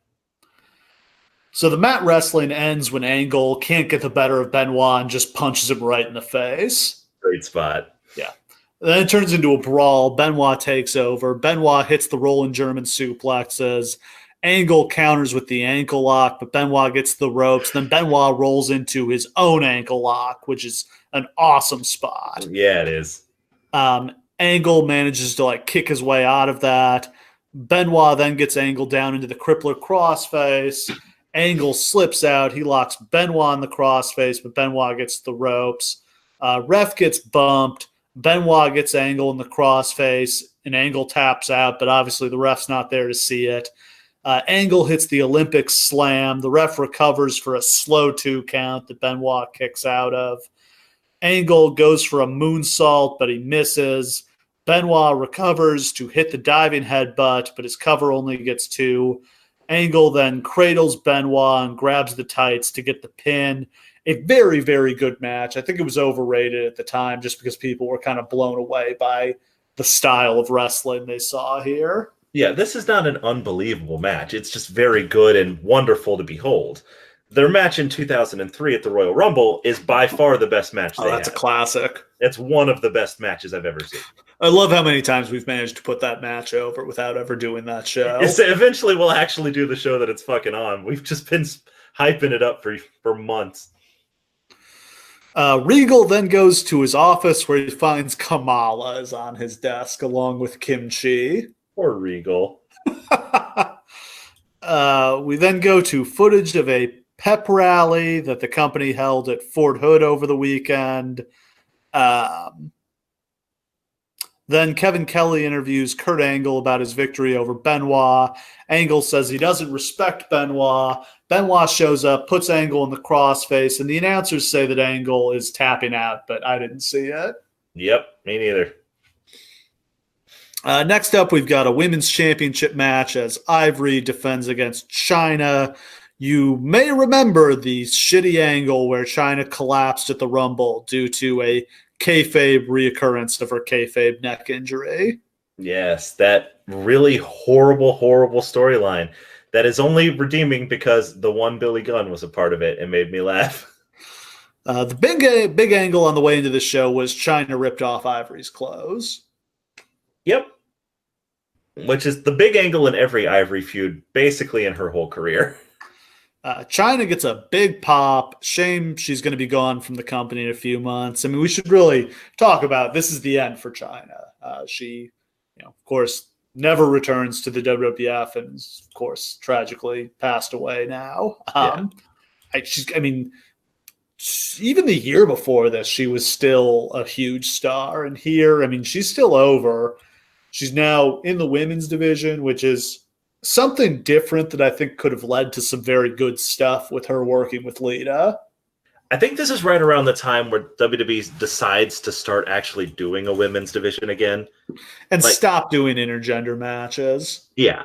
So, I don't think they mean to de-push Chyna by making her part of it. I think instead they're like, let's take our biggest female star and make her part of it. Elevate the women's division. But to Chyna, you can understand how it would seem like you're not pushing me down into this bunch of nonsense and bra and panties matches. No, I'm a wrestler.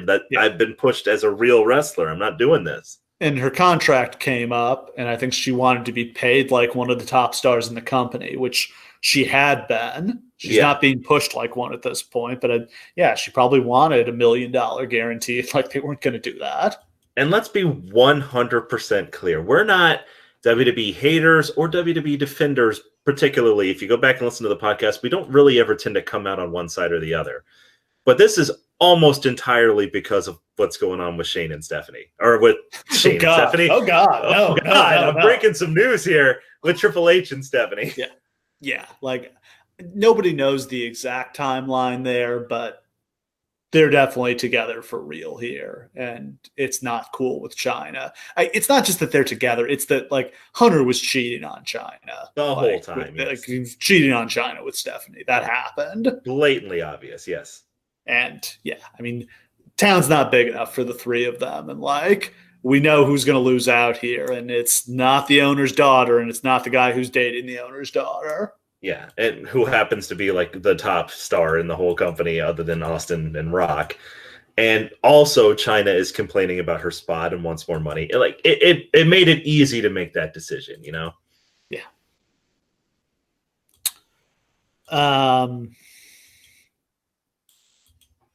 China jogs to the ring, and it looked like she got tired about halfway down the ramp. It's a really long ramp. Let the record show that China doesn't really do shit in this match. I'm just so entertained by like how people have to adjust their entrances for the giant Wrestlemania ramp. Oh yeah, like because you're not used to most of wrestlers do the same thing when they come out to some extent. Yeah, they're supposed to. Yeah. So the camera knows how to track them. And so it's distinctive and fans can do it with them and stuff like that. But then you're like, oh, it's like 500 feet. All right. I swear at WrestleMania a couple of years ago, like Randy Orton cramped up as he was walking down the ramp in the Florida heat. Oh, God. Especially when you're Randy and you've got to go so slow all the way down. Yeah. While a penis snake goes under your feet. WrestleMania. That's also the one where like Undertaker probably couldn't have walked the ramp. So he just like popped out of a tunnel all the way down the ramp instead. Smart idea. Yeah. I think at one of the Rumbles a couple of years ago that he was in, he like rode a golf cart down to the ring in the dark. I very much remember somebody doing an interview with Taker when he was like American Badass, like towards the end of that. And they're just like, what's your favorite thing about wrestling? It's just like, I get to ride a bike to the ring and I don't got to walk. Oh, God. Like, yeah, I bet it is. I bet that's the best. So Ivory managed to hit China with the title belt behind the referee's back. China quickly recovers. The crowd is on fire for this, we should note. Yeah, Ivory's got liquid heat. She really does. And people are so ready for China to get her hands on her after all this shit. And like China, this is forgotten and it's so easily pushed to the side. People love China. And like, it's not just the fans who are in attendance here, but little girls who are growing up watching this. Like, a lot of people got into the business because of China. A lot of women that we're watching in wrestling right now. Like, China's important. China was a big, big star. The fact that this ends so abruptly and shittily kind of makes people forget. But like, she deserves every ounce of credit for how over she is here. Yeah. I'm so glad she finally gets to go into the Hall of Fame this year. Absolutely. She's one of the 5 biggest stars of this time. Yeah. It's a little disappointing. It's only as part of DX, but I'll take it. And it's not impossible that she'll go in another way, but we'll see.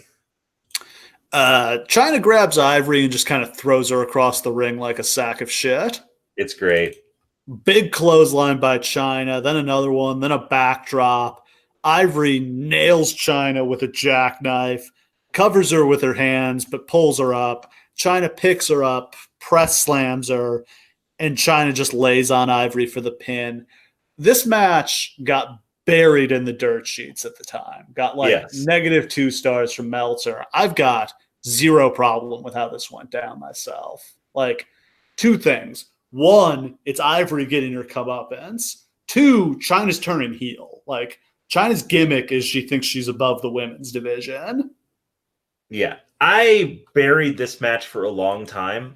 Frankly, I was part of the problem. I was mad because Ivory's run had been so good and I wanted her to like get something. That's on me. That was just this is Honky Tonk Man doing the job to Warrior. That's exactly what it is. And especially with China being meant to turn heel. Unfortunately, what happens is since China leaves after this, there's no women's division now. Yeah, they just murdered the women's division because she leaves with the title. Yeah, you buried the only credible woman in it, and then you left. So now there's no division. China wasn't around long enough to do the job to Lita, which was where that was going. Yeah. So that's really the unfortunate thing, is that this kills women's wrestling for like 3 years. And then Mr. McMahon is backstage talking with Trish and Stephanie and Linda. He makes sure they doubled up Linda's medication to keep her comatose. And then Michael Cole comes in and asks Shane about buying WCW, or asks about Shane buying WCW, and Vince just kind of blows him off. Then we've got our street fight as Vince McMahon takes on Shane McMahon. Shane is out first, still using No Chance in Hell as his entrance theme. I think he switched to Here Comes the Money like the night after this. Yeah, because he definitely has it at King in the Ring. Yeah. Shane gets on the mic and shouts out WCW, and then the camera cuts to a shot of the skybox that they're sitting in. Remember at the time, like squinting, be like, oh, who's up there? Yeah, Goldberg, Hogan. No, it's like Chavo Guerrero and Lance Storm. And then Mark Jindrak and Sean O'Hare and Chuck Palumbo, the Power Plant crew. The stars of WCW. Yes. Mick Foley is out second to officiate. And then Vince is out next with Stephanie backing him up. Interestingly, Vince has a T-shirt on here under his normal cutoff shirt. Wondering if he felt like his physique wasn't quite up to par. I know Vince can be a little weird about his body. Yeah, I'm wondering about that. Like, because normally, let's bear in mind, Vince is like, what, 50 at this point? He's in incredible shape. Yeah, he's still in unbelievable shape. Yeah. He never again really goes like full bare chest, fucking abs rippling into the It was only the one time at the Rumble he came out with no shirt on. The other times he'd wear like a tank top or a cut-off shirt. Here it's interesting that he's got the T-shirt underneath it. Yeah, he seems to me like a all powerlifting, no sit-ups kind of guy. Yeah. Vince isn't doing cardio. Shane beats up Vince until Stephanie gets in the ring and slaps him. Shane just keeps beating on Vince. He sets Vince up for the flying elbow through the announce table, but Stephanie pulls Vince off the table and Shane crashes and burns. At this point, Trish rolls Linda down the aisle. Trish sizes up Vince and slaps him, and now Trish and Stephanie get into it, and Trish chases Stephanie off up the ramp to clear that out. Yep. Vince then stares at Linda with literally the most evil look I've ever seen on his face.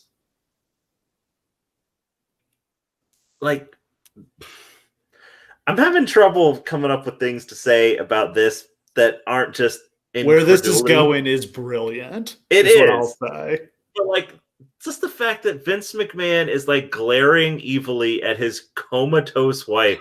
Like, how do you tell stories that get to this point, you know? He might as well be, like, subsisting by sucking off her life force. Like, yes. He's reached that level of evil here. It's insane. And then he, like, decides he's going to kill his wife. Is this the most evil Vince ever was? No. No, it got worse with, like, Stephanie. Worse. Yeah, the part where he was challenged Stephanie to, like, an I Quit match. Like, choking her with a pipe. Yeah. Yeah. That was fucked up.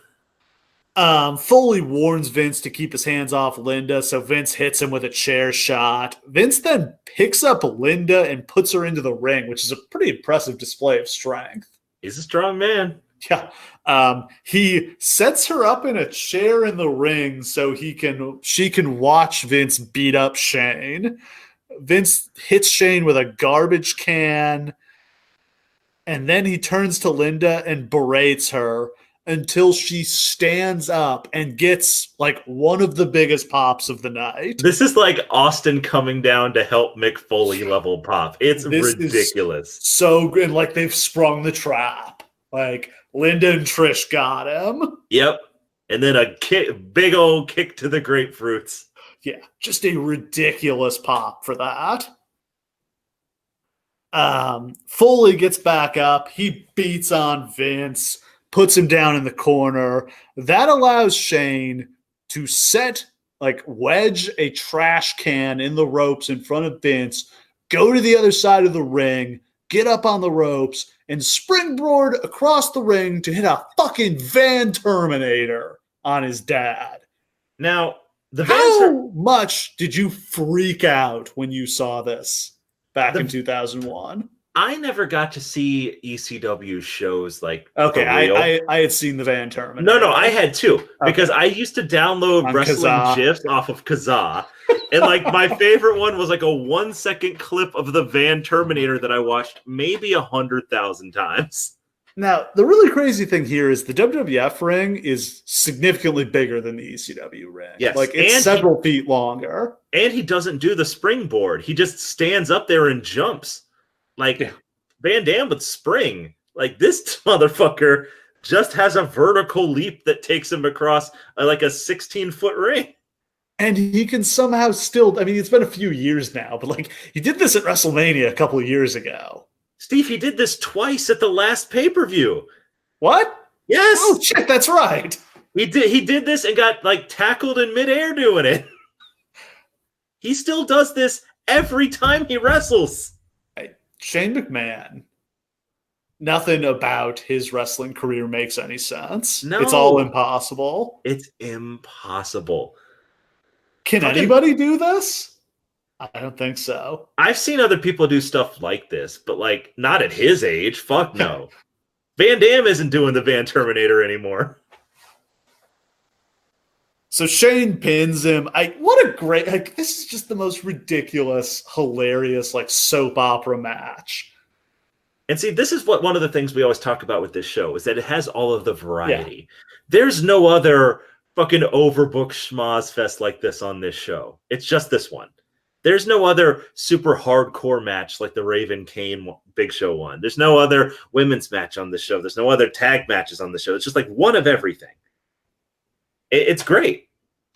And but like this might be the most overbooked match of all time, and I love it. It's perfect. Yeah. There's a quick clip of the Hardys being interviewed at Access, and then clips of Triple H and Undertaker warming up for their match. And now it's time for the TLC match as the Dudley Boys defend the WWF Tag Team titles against the Hardy Boys and Edge and Christian. Round 3, ding ding. Edge and Christian won both previous matches. Like, they are undefeated. Yeah. The kings of the ladder match. Yep. They've got a lot to follow from the previous matches, so things are going to get crazy quickly here. First thing I noticed is the titles are hanging way up in the air, like 15 feet. Like well above even the tall ladder. Yeah. Like, how high do you think they hang belts now when they do ladder matches? Like 10 feet, 8 feet? I'd say like 12. Yeah, okay. But yeah, these are way up there. Well, and I think they deliberately set them up there for the spot that we're going to get to later, which is, for my money, the greatest spot in the history of professional wrestling. The first big bump is Matt and Jeff hitting a splash leg drop combo off ladders on Christian. Then Bubba and Devon hit Edge with the Wazop headbutt, which I feel like was dated even by this point. God, it was dated when they invented it. Bubba powerbombs Jeff through Edge, who is laying on a table. All 6 guys climb 3 ladders to try to get the titles, and they all get thrown off. And then we get interference from Lita and Rhino and Spike. Lita hits a flying Hurricane Rana off the top rope. Jeff hits a massive Swanton bomb off a huge ladder through tables on both Rhino and Spike. Now, Christian and Devon are fighting for the titles. Matt moves the ladder. They end up dangling on the belts, and they both fall off.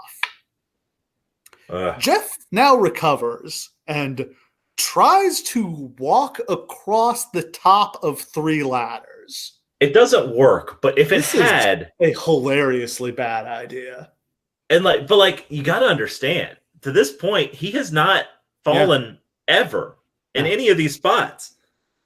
Like, nobody else has this level of balance on top of ladders that I've ever seen. So, was it Elix Skipper who did the spot in TNA where he walked across the top of the cage? Well, that's amazing, but like, a cage is stable and solid and doesn't move. Yes. And really, he just ran halfway across and jumped the rest of the way.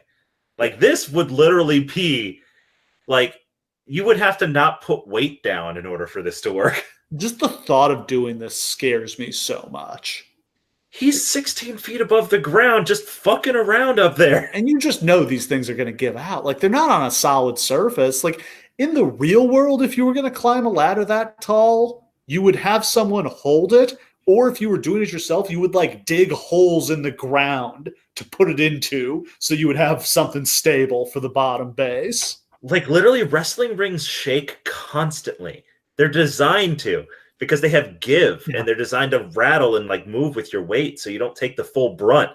They're fucking balancing on that. Yeah. So Jeff makes it across like 1.5 of the ladders before he like loses his balance and like almost does a header off of them. Like, I think Christian kind of like saves him and catches him. Thank God. So then Jeff climbs up the ladder. Christian pulls the ladder out from under him. He's hanging on the belts. Edge is at the top of one of the massive ladders, jumps off the ladder and spears Christian out of the air, or spears Jeff out of the air, driving him straight down into the middle of the mat. Guys, I can't believe this. This is the greatest spot I've ever seen. Like, it's not just that it's such a great thing. Like, Christian pulls his legs away in just such a way that Jeff swings back towards Edge so that he's got some momentum. So when Edge hits him, Jeff's legs like ragdoll up into the air. And when he hits the ground, there's just like smash. And then like Edge hit him perfect. Literally, this is the most perfect way that possibly could have gone. He lands fully flat back on the ground. I'm sure it hurt like hell, but this is the safest this possibly could have gone. I don't think Edge's head hit anything. Like, Edge comes down perfectly. I'm sure it hurt his knees the way he landed, but he just bounces up on his elbows and does like, oh my God, and then falls down. Yeah. But it just looked, and like, here's the genius of Jeff Hardy, and this is probably why he manages to survive all these matches, is he just goes limp. Because he understands that that's what you've got to do. Like, you're going to take more damage if you try to control it. He literally just ragdolls. And, like, that probably saves his life on a lot of occasions. This is such a great... I mean, did they ever do this again? Edge has done some spots like this. I think he tried to do it to Flair in their TLC match. Oh, my God. But it's not the same. And it's definitely not from this height. No. Flair's not taking this kind of bump at any age. Last bump Ric Flair took like that was the plane crash. He survived. But like, literally, like, I'm watching a GIF of it right now, and like, when he hits him, they fall for like a good 3 seconds before they hit the ground. They're so high up. It's incredible. And they both go on to do more stuff. Yeah, they're not out of the match. This is not the spot. It's just a spot. Bubba and Matt fight on top of a massive ladder. Rhino pushes it over, and they crash out of the ring through 4 tables. That is an awesome spot. Yeah. Because they miss one of the tables. So they go through the first 2 and just hit the bottom of the other pile, and the other one just lands on top of them. I think... Was this how the SummerSlam match ended, I think, with Bubba taking this bump? I think so, yeah. So now Christian and Devon climb, like Rhino boosts Christian, and the belts sort of just like fall off into Christian's hands, and it is a little bit of an anticlimactic finish. Yeah. But I love like the visual of Rhino literally climbing him up there so they win. Great match. I thought this was the best of the 3. This is by far the most fun. And like, by this point, they don't have to pretend like they're telling a story, and the fans already know what to expect, and it's just a lot of fun. Insanely, they would do another of these matches on free TV, like in May on SmackDown, as they would throw Benoit and Jericho in here for TLC 4, which Benoit and Jericho won to retain the tag belts. But it's not a mystery why Chris Benoit ended up with a broken neck. Not a mystery why that happened. Not a mystery why Edge had spinal problems. Not a mystery why Matt Hardy can't walk anymore. Not a mystery why Jeff Hardy became a drug addict. Not a mystery. Yeah. They show more access, which includes Kane being interviewed without his wig on. Super weird. Yeah, Kane with a bald head and his mask. Foreshadowing. Now it's time for the Gimmick Battle Royal. First, we've got Mean Gene out to do commentary, which is just a great moment, great response. First time we've seen him since like 1993 in the WWF, I think. Yeah. And then Bobby Heenan out next. Just so great to see these guys. I wish they had done more with these guys. Like, they're kind of weird fits for the product at this point. A couple years after this, maybe it would have worked better, but I think you could have used these guys more than they did. Oh, God, yeah. And, like, would it have killed him? Like, I'm not sure how up to it he was, but it would not have hurt to just have Mean Gene start doing Mean Gene stuff on the show. He's so head and shoulders above any other backstage interviewer they had at this point. And I understand if he doesn't want to go on the road, but it's Mean Gene, man. Nobody can do what he does. I mean, he hosted Confidential. I think they should have done like Mean Gene special reports on the shows. For the record, Confidential is maybe the best WWE show they've ever produced. You see those are up on the network now? Oh, thank God, because they like scrubbed them out of history. Yeah. Ooh. First, we got the Bushwhackers. Great to see them. Absolutely. Duke the Dumpster Drozy. In good shape. Iron Sheik, not in good shape. No. Looks like he can barely walk. Speaking of not in good shape, Michael Hayes. Bad Street, Atlanta, GA. He looks like somebody's gross dad jumped out of the audience and grabbed a robe. The robe and the T-shirt. What a bad look. Oh, my God. Earthquake out next. He definitely got a tryout match in like 2000 or 2001, but they didn't pick him up. And sadly would develop stomach cancer. Gallbladder, I don't remember exactly what it was, but died of cancer a few years after this. Yeah, but he was still in work and shape around this time. Yeah, I don't think they would have been that crazy to bring him in. No, not really. We got the Goon out next. Always good to see the Goon. Sure. Doink the Clown, who gets a nice pop. It's Ray Apollo here. Nice. Kamala is out next with Harvey Whippleman and Kim Chi backing him up. Then Repo Man. I'm so happy they brought out Repo Man. I thought he was doomed to obscurity forever. Jim Cornette out next. How great to see Jim Cornette. It's so funny because Jim Cornette and Michael Hayes are so the stereotypical retired wrestler body of just like a gigantic fucking gut and just totally normal rest of body. Nikolai Volkov next. He sadly doesn't get to sing the Texas or the Russian national anthem. Poor Nikolai. Michael Hayes out next to a huge reaction. Yep. I mean, they're in Texas. Wearing his Confederate flag robe cape. Jesus Christ. Nobody said anything to him about that? Next, we've got One Man Gang, who I forgot was in this. Love seeing the One Man Gang. Absolutely. Gobbledygooker. Is it Hector Guerrero in there? I didn't check on this. I don't know who portrayed the Gooker here. Tugboat. And nice. Then Hillbilly Jim, don't go messing with a country boy. Brother Love, in one of the great surprises of the night. Nice. And then Sergeant Slaughter, our final entrant. This is what they would call in the business a Titanic battle royal, as everyone is racing to get off the ship. Yes. Like everyone needs to get the fuck out. This is like 20 plus guys, and this is a 3-minute match. Yeah. Nobody in here is going to do anything, but it's just fun for what it is. The final four are Iron Sheik, Hillbilly Jim, Brother Love, and Slaughter. Sheik ends up winning when he dumps Slaughter from behind. What I've heard is like he could not physically take the bump over the top, so if he was going to be in it, he had to win. I mean, that totally I don't know sense. if I totally buy that, because like he can get a limit. Like he could be on the apron and just kind of get shoved off and like go from like sitting on the apron to having his feet on the ground, but he gets the win. Here's the thing. is that like these guys are fucking old. Just make it so they can be eliminated through the second rope. I never understand why you have to do the over the top. Like, yeah, just let guys go on. It's a king of the hill battle, a king of the mountain. Like, yeah, it's hard to go over the top rope. Like, it's difficult. Yeah. But very fun match there. Absolutely. I loved it so much. Next up, we've got The Undertaker against Triple H. Triple H has Motorhead playing him to the ring, and it's a legendary performance as Lemmy does not know any of the words to this song. It's all about the game, and the game, and the game.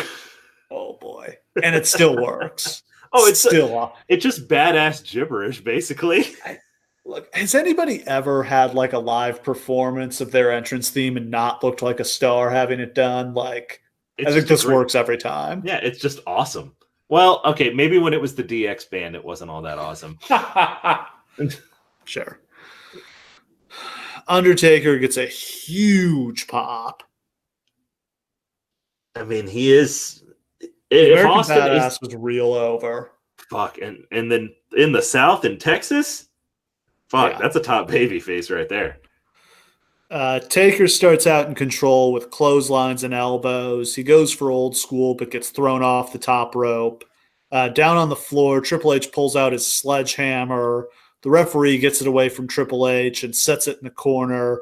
Meanwhile, Triple H goes for a pedigree, but ends up getting catapulted into the ref.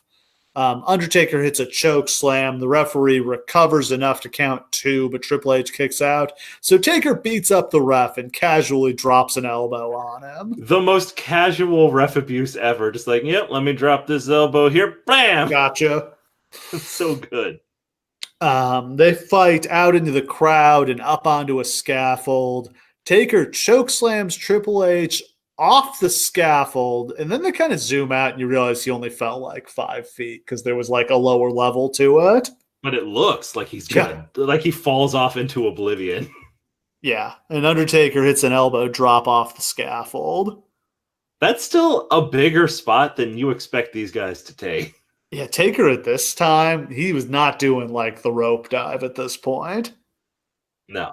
So like, this is a match that The Undertaker had been doing better matches as the American Badass. He actually finally like gets how to have a good match and be himself. But this might be the first great match of his run as the American Badass. This is awesome. Like these guys click in a way that, and they always did. I mean, like later on when they would have the WrestleMania matches at WrestleMania, this is very much the forgotten one of the trilogy. This is a great match. On another show, this would have totally stolen it. They fight through the crowd back to the ring. I should note the referee has been knocked out this entire time. Like, this is comical. That was a big old elbow drop, Steve. I guess they didn't want to have this like announced as a no DQ match because it would have like taken away from the main event, but this is silly. Yeah. Taker gets the sledgehammer. Triple H kicks him in the nuts when he tries to hit him with it. After a slugfest, Triple H goes for the tombstone, but Undertaker counters it, hits his own tombstone. Referee is still down. Taker goes for the last ride. This is a great spot. Triple H gets the sledgehammer off the ground, and Taker gets him up, and Triple H jacks him in the face with the sledgehammer as he's got him up for the last ride. Fuck yeah. Referee recovers for a really close 2 count. Crowd definitely bought that was the finish. I genuinely thought that it was. Should note that I think on one of the SmackDowns on the way into this, they had like a botched sledgehammer shot where Triple H like really busted Taker open hard way. I think it was like they used it was something where they used like a gimmick sledgehammer. They usually use a real one and he just covers it. But like this time they actually used a gimmick one, and like the thing, like I think they had a foam handle like covering the real handle, and like the real handle like poked through the foam and he just nailed him in the face with it. Got it. Taker bled everywhere. They had to like really get creative with the editing to not show him bleeding out on SmackDown. Yikes. Taker goes, the referee recovers enough to count 2 there. Triple H hits a 10 punch in the corner. Taker counters it with the last ride and gets the pin. That spot will become a cliche as they will start using it in like every single one of Taker's matches. But here it was really cool. Absolutely. Yeah. Very first time they had done it, to my memory. Mm-hmm. Then it's main event time. We get a shot of Rock walking to the ring, and then a great shot of Austin just like looking at himself pensively in the mirror. And they foreshadow this heel turn. Like literally on the last segment of the last SmackDown going into this show, there's this absolutely brilliant segment where Steve Austin is storming off. And and Kevin Kelly comes up to get an interview, and he starts complaining like, "They fucking screwing me. This is bullshit. Vince screwed me, and Rock screwed me." And literally, it sounds exactly like Bret sounded. He's becoming Bret Hart. He's becoming the man that he destroyed, whose spot he took, because Rock's about to take his spot. And in that moment, he says the words, Steve Austin needs to win the title. And he just freezes for a second, like he just heard himself say something. And he just looks at Kevin Kelly and he just shoves him, throws his bags, and storms off. You can't believe he said that. It's right there, man. I mean, the heel turn is another of those lines that always sticks with me from the sit down interview with Rock. He's just like, "I need to beat you, Rock. I need it more than anything in the world." Yes. And by the way, you want to talk about blending credibility to a title? Yeah. The top star in this company can't live without that title. He's obsessed with it. It's the same with Triple H and The Rock. They're all obsessed with it.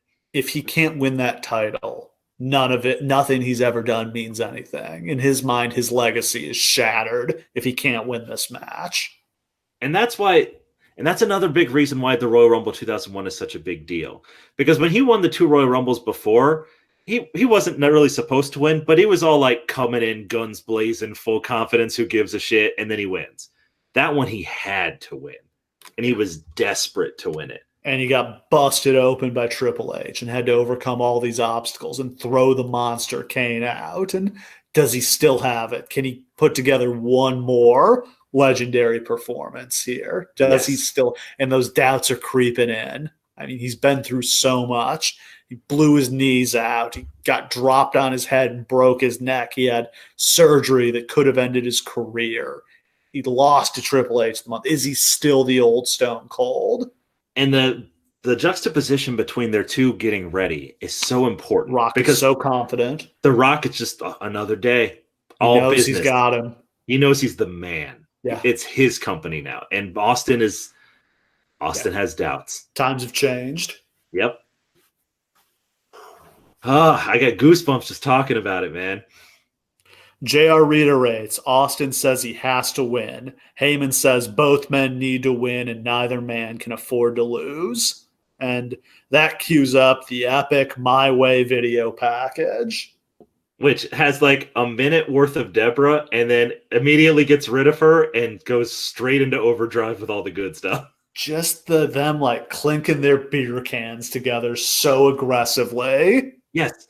The real go-home segment for this, which is arguably the hottest angle in wrestling history, is just Austin gives Rock a beer. Austin toasts him, but really hard and aggressive. So Rock does it too. And then they start slugging it out. Yeah. And the crowd goes insane. That's all you need, man. There's no words. They never speak. You don't have to. Not when it's that good. This is how simple it can be. The title means everything.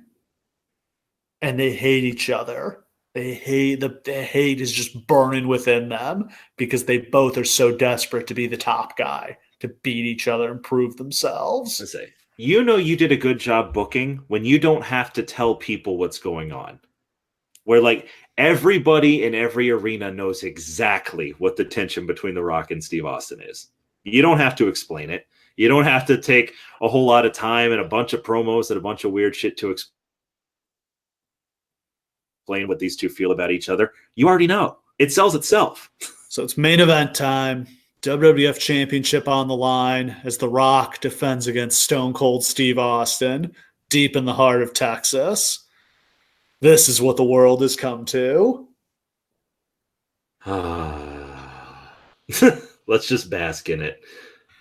So I will again recommend the Steve Austin podcast. Yes. He did commentary on this match. I watched this twice because I watched it live through with the regular commentary, and then I went and dug up the clip from Daily Motion where they had the match with Austin's commentary laid on top of it. And that's one of the most brilliant things. Like, it's so interesting to hear him explain stuff. Like, stuff that seems like doesn't really matter. Like, all the time they spend outside the ring, and Austin's explaining, like, well, we're doing this here because we got to buy time for this. And like, oh, man. Yeah. Well, and it just goes to, it's easy to say people are being nitpicky when they analyze a wrestling match, but like, this is how much thought Steve Austin, one of the greatest wrestlers of all time, put into his match. Absolutely. So maybe the little shit does matter. It absolutely matters. Like most of Austin's matches, they kind of just put together the broad strokes. They had their kind of big 5 spots they knew they were going to do, and they knew the finish. But, they called most of it in the ring. It was put together the night before with Pat Patterson and Jim Ross at a steakhouse in Houston. Sounds about right. Sounds about right. Guys eating big ass steaks and drinking beers and eating potatoes and talking about their match. Sounds great. Before the match, Finkel announces that it's a no disqualification match, which had not been announced in advance. This is the beginning of the trap being sprung.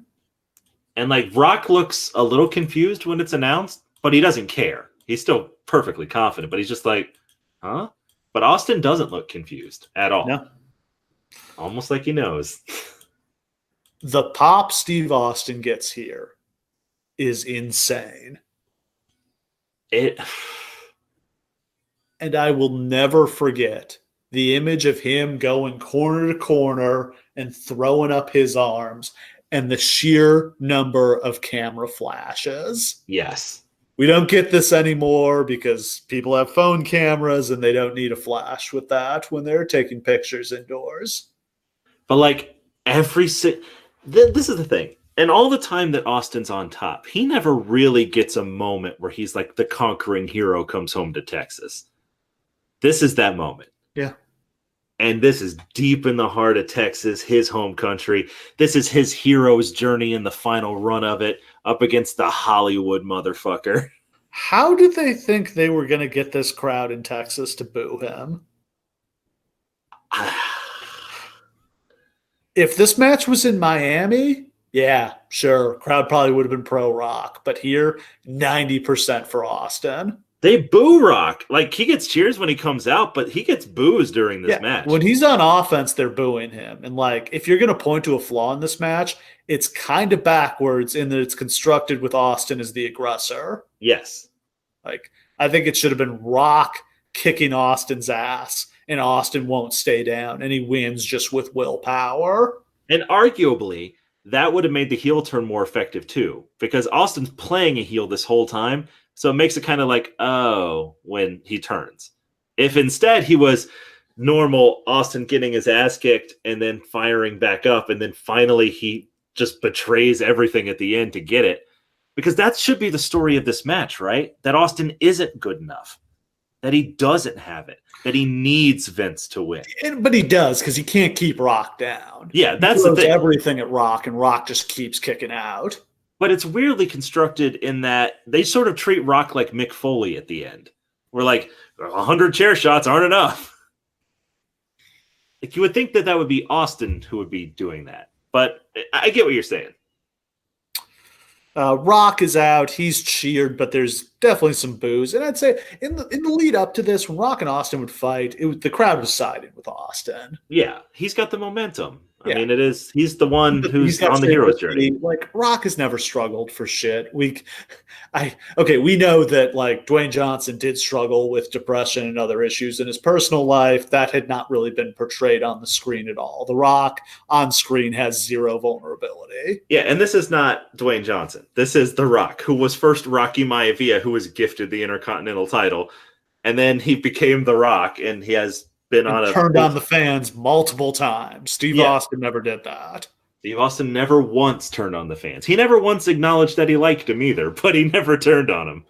Yeah. They start fast, exchanging punches. Rock scores with a swinging neck breaker. He goes immediately for the rock bottom, but Austin blocks it. Austin then goes for the stunner, but Rock also blocks. Austin throws Rock over the top rope. Huge bump by Rocky here. Yeah. He's like 8 feet in the air. Just flying like limbs akimbo. Big guy to be doing that. Oh, yeah. They go out to the floor. Austin slams Rock into the table, and they fight into the crowd. They go back into the ring where Austin hits a superplex and then exposes the turnbuckle. Rock makes a comeback. They go back to the floor.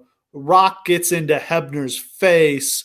If you look closely, you can see Hebner hand Rock the blade here. Absolutely. Austin hits Rock with the ring bell, and Rock blades, but not really. Not a lot of blood here. Just like a little bead of blood that like runs down the middle. Just a trickle. So Austin tells him, like, hey, do that again. So he hits him, gets him up on the announce table so he can cut himself, and the table collapses under Rock's weight. Is this the only blade job The Rock ever does? It's pretty rare. Rock did not bleed often. This is the only one I can think of. I'm sure he bled a couple other times, but yeah, it was not common. Yeah. I mean, it's obviously like Austin's going to get some blood. Like there's no fucking mystery there. Austin bleeds if he gets breathed on. But like to see Rock bleeding just made this like so much more brutal to me. Back in the ring, it's Austin with the swinging neck breaker. Rock manages to recover, and he slams Austin into the exposed turnbuckle, and Austin blades. Rock grabs the bell and nails Austin with it. Rock then hits some punches on Austin. He's knocking him back into the ropes. They fight to the floor again. The intensity here is just great. Yeah. Like this has got to be one of those matches where it's hard not to blow yourself up because these guys are going 100 miles an hour. I mean, that was one thing that amazed me, though, is they're not really even breathing hard. Like the cardio of both guys is unbelievable. I mean, like that doesn't really surprise me from The Rock because The Rock's shape at this point is like Olympic level athlete. Yeah. Like Austin clearly trained hard for this. Yes. Like might have even quit drinking beer. Austin's got abs. Yeah. Like you don't often remember Austin having a six pack, but he's got them in this one. Austin catapults Rock into the ring post. Then Austin grabs a monitor and Rock blades again. The blood kept drying up. He had to get some more. Yeah. And it gets like so messy by the end. It's just all over the fucking place. But it's great. Like it's just chaos on his face. Back in the ring, Austin goes for a stunner, but Rock blocks it and he locks in the sharpshooter. And we get a recreation of WrestleMania 13 as a bloody Austin tries to fight out of the sharpshooter. I love all of the references to that. Yeah, with the exact same camera shot. And it's got to be, I got to imagine that a lot of that is coming from Austin because like the comparison's got to be weighing on his mind because there's so many corollaries between those matches. Yeah. Austin gets to the ropes and the ref makes Rock break, which I don't think really makes sense since it's a no DQ match. It does not. Right? You gotta go with it. I mean, maybe you could. I mean, I don't think you want. Since Austin's playing the heel, I don't think you should have him power out of the stunner. No. So yeah, he's got to get out somehow. Rock goes for the sharpshooter again, but Austin rakes his eyes, and that's another callback to WrestleMania 13. That was how Brett got out of Austin's stunner attempt, absolutely, or his sharpshooter attempt. And like now we're starting to see for the first time that Austin's starting to go to stuff that he doesn't normally do. Yeah, because Austin puts Rock in the sharpshooter. Yes. And Rock manages to get to the ropes. Austin breaks. Rock reapplies the sharpshooter. Rock gets to the ropes again. So Steve Austin, for the first time in years, breaks out the $1 million dream. The $1 million dream. How deep into his bag of tricks is he going to try to win this match? He'll do anything. Rock's arm drops once. It drops twice. But he recovers before the third one, and he does the Bret Hart spot from Survivor Series 1996, where he runs up the turnbuckle and bridges into a pin. Fuck yeah. Oh, man, I popped for that. Hell yeah, man. They both get to their feet, and Rock hits Austin with a stunner out of nowhere. That gets 1, 2. Austin kicks out. And it's really a testament to these guys that's an effective, near fall, because there's no fucking way that Austin's losing to the stunner at clean in Texas. Yeah. But it still works as a near fall. I was like, oh, shit. From this point to the end, there's no way to still be sitting down watching this match. It gets real crazy from here. Yeah. Because Vince McMahon comes down the aisle. And you just hear a buzz go through the crowd, what the fuck is he doing here? Just the sense of foreboding, something terrible is going to happen here. Austin hits a big spine buster for a 2 count. Then Rock comes back with a spine buster, and he hits the people's elbow. He gets 1, 2. Vince breaks up the pin. Yes. And the trap is sprung. Now, are they giving the twist away a little early there? I don't think that they should have done that. I don't think it's necessary. Yeah, I think you could just have Austin kick out and Vince is still looking on. And part of the problem with the turn is that it's a little confusing until at the very end. So they kind of tiptoe around it too much. So I wouldn't have done that part. Rock chases Vince around the ring, and that allows Austin to catch Rock with the rock bottom. That gets 2. Austin goes for the stunner, but Rock blocks it and shoves Austin into Earl Hebner. Hebner's down, so Austin catches Rock with a low blow, and Austin tells Vince to get him a chair. Vince gets in the ring, Austin holds Rock, and Vince hits Rock with the chair. Austin covers, there's no referee to make the count. Vince throws Hebner back into the ring, and Rock kicks out at 2. So, at this point, we've 100% confirmed, Vince is working with Austin. And I feel like when you reveal that should probably be your finish. Yeah, there's not really that one shocking moment. That moment where Vince gets in the ring to fuck Austin, but then he turns around and hits The Rock instead or something like that. Yeah. That moment. Is exactly what they did at WrestleMania the year before this. Unfortunately, yeah. So, but here it's just kind of you just kind of sit and stew in it as you realize, oh no, Austin joined forces with McMahon. And then they just kind of beat the shit out of The Rock for 5 minutes. Yeah. Well, and Jim Ross is incredible. Jim Ross is on fire here. Let the record show Jim Ross, this is probably the defining moment of Jim Ross's career. Yeah. He literally at one point screams, "I thought I knew this man." And he sounds so betrayed. It makes me sad inside. Yeah. His best friend betrayed him. And Heyman is silent for most of it. Yeah. Heyman is just staying out of JR's way, which is such good instinct from him. And how there's not a lot of people in wrestling, I feel who would have the confidence to just be I'm going to get out of JR. I'm just going to let JR do his thing here. Yeah. I don't need to talk. JR just this is disgusting. How can he do this? They made a deal with the devil. I assume JR knew this was coming. Yeah. And you have to imagine he was given a chance to prepare. And if he did, he knocked it out of the park. But because it still feels like he's feeling it in the moment. Austin measures Rock for another chair shot. Rock pops up and hits the rock bottom out of nowhere, but he's wiped out and can't make the cover.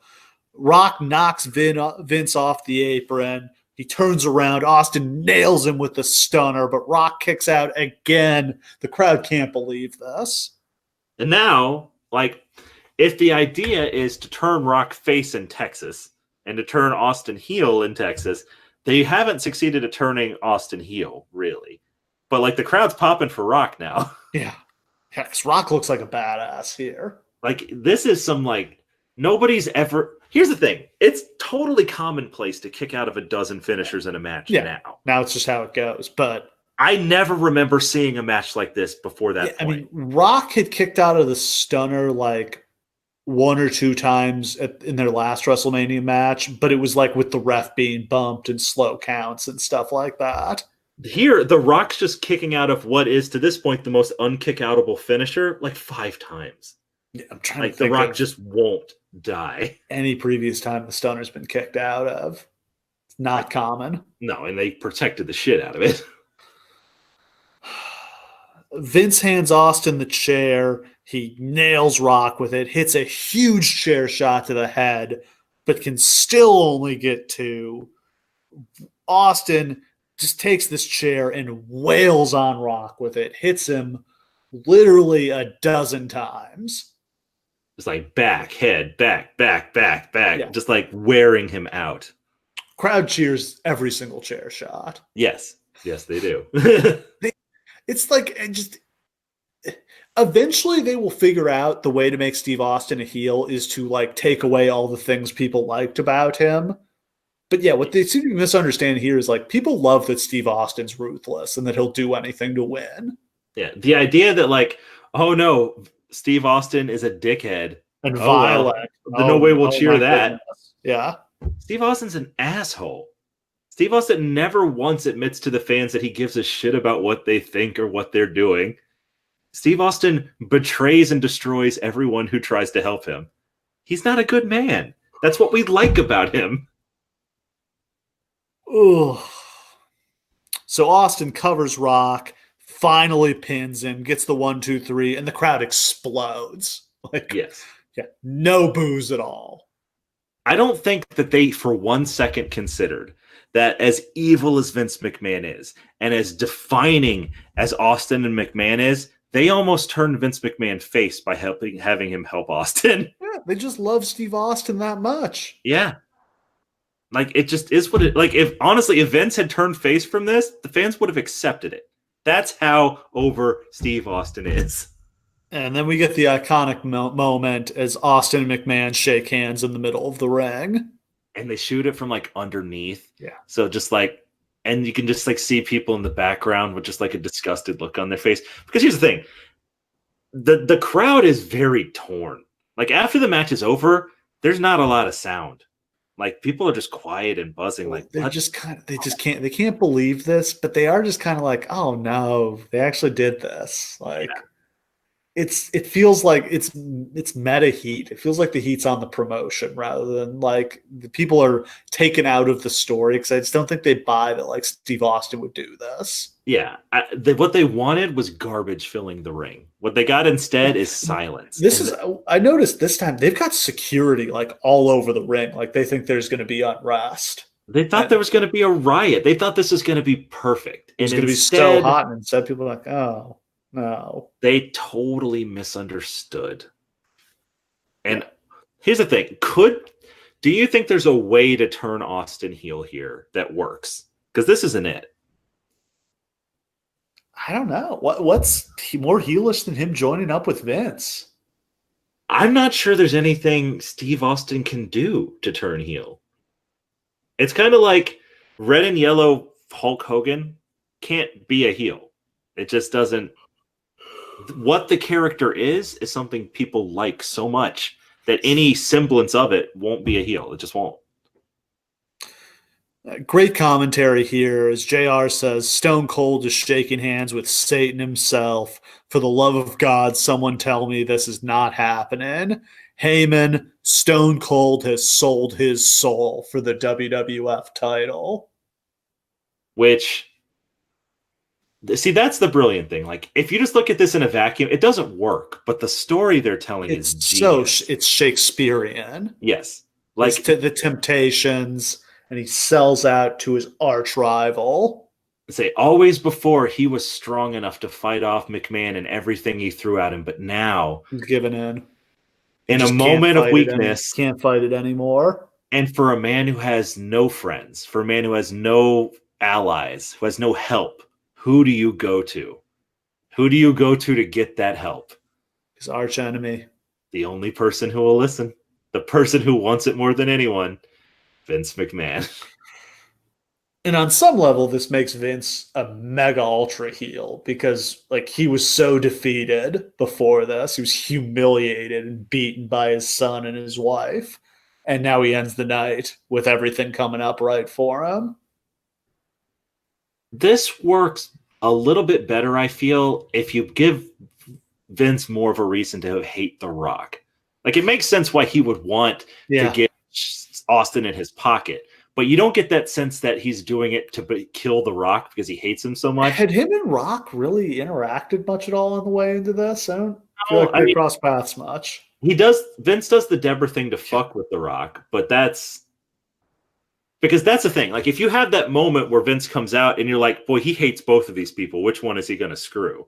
You don't really get that with The Rock. It's just like, why would he care? Yeah, they've been enemies, but they've also been allies before. Yeah. So, like, if they had given him something in the build there, so it just feels personal with him specifically, maybe this works better. But again, I'm talking a lot of shit about this. This match is one of the 10 best matches in the history of wrestling. I love it. So, there it is. So Austin gets some more shots in on Rock. We've heard Austin say many times since then that he wishes he had called an audible here and hit Vince with the stunner and stayed face. I don't know if he could really pull that off, but I get what he's saying. Maybe not in that moment. Maybe on like Raw the next night he could have done it. If it just turns out it's an April Fool's joke. Yeah, guess what, Vince? Fuck you, I used you. Yeah. Sure. I mean, honestly, that's what they should have done. The next night, they should have just been like, didn't work. Let's pull the plug on it.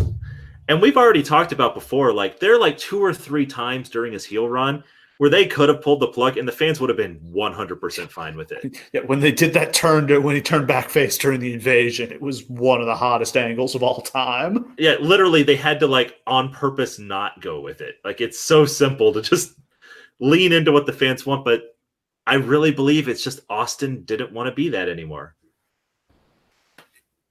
Yeah, I mean, that's his choice. I mean, obviously, he was able to talk everybody into it. And I'll say, for me at the time, I was definitely intrigued by seeing Austin as a bad guy. And it did feel just kind of, it felt natural to me in some ways that, like, this story would end with Austin and McMahon joining forces, right? Yes.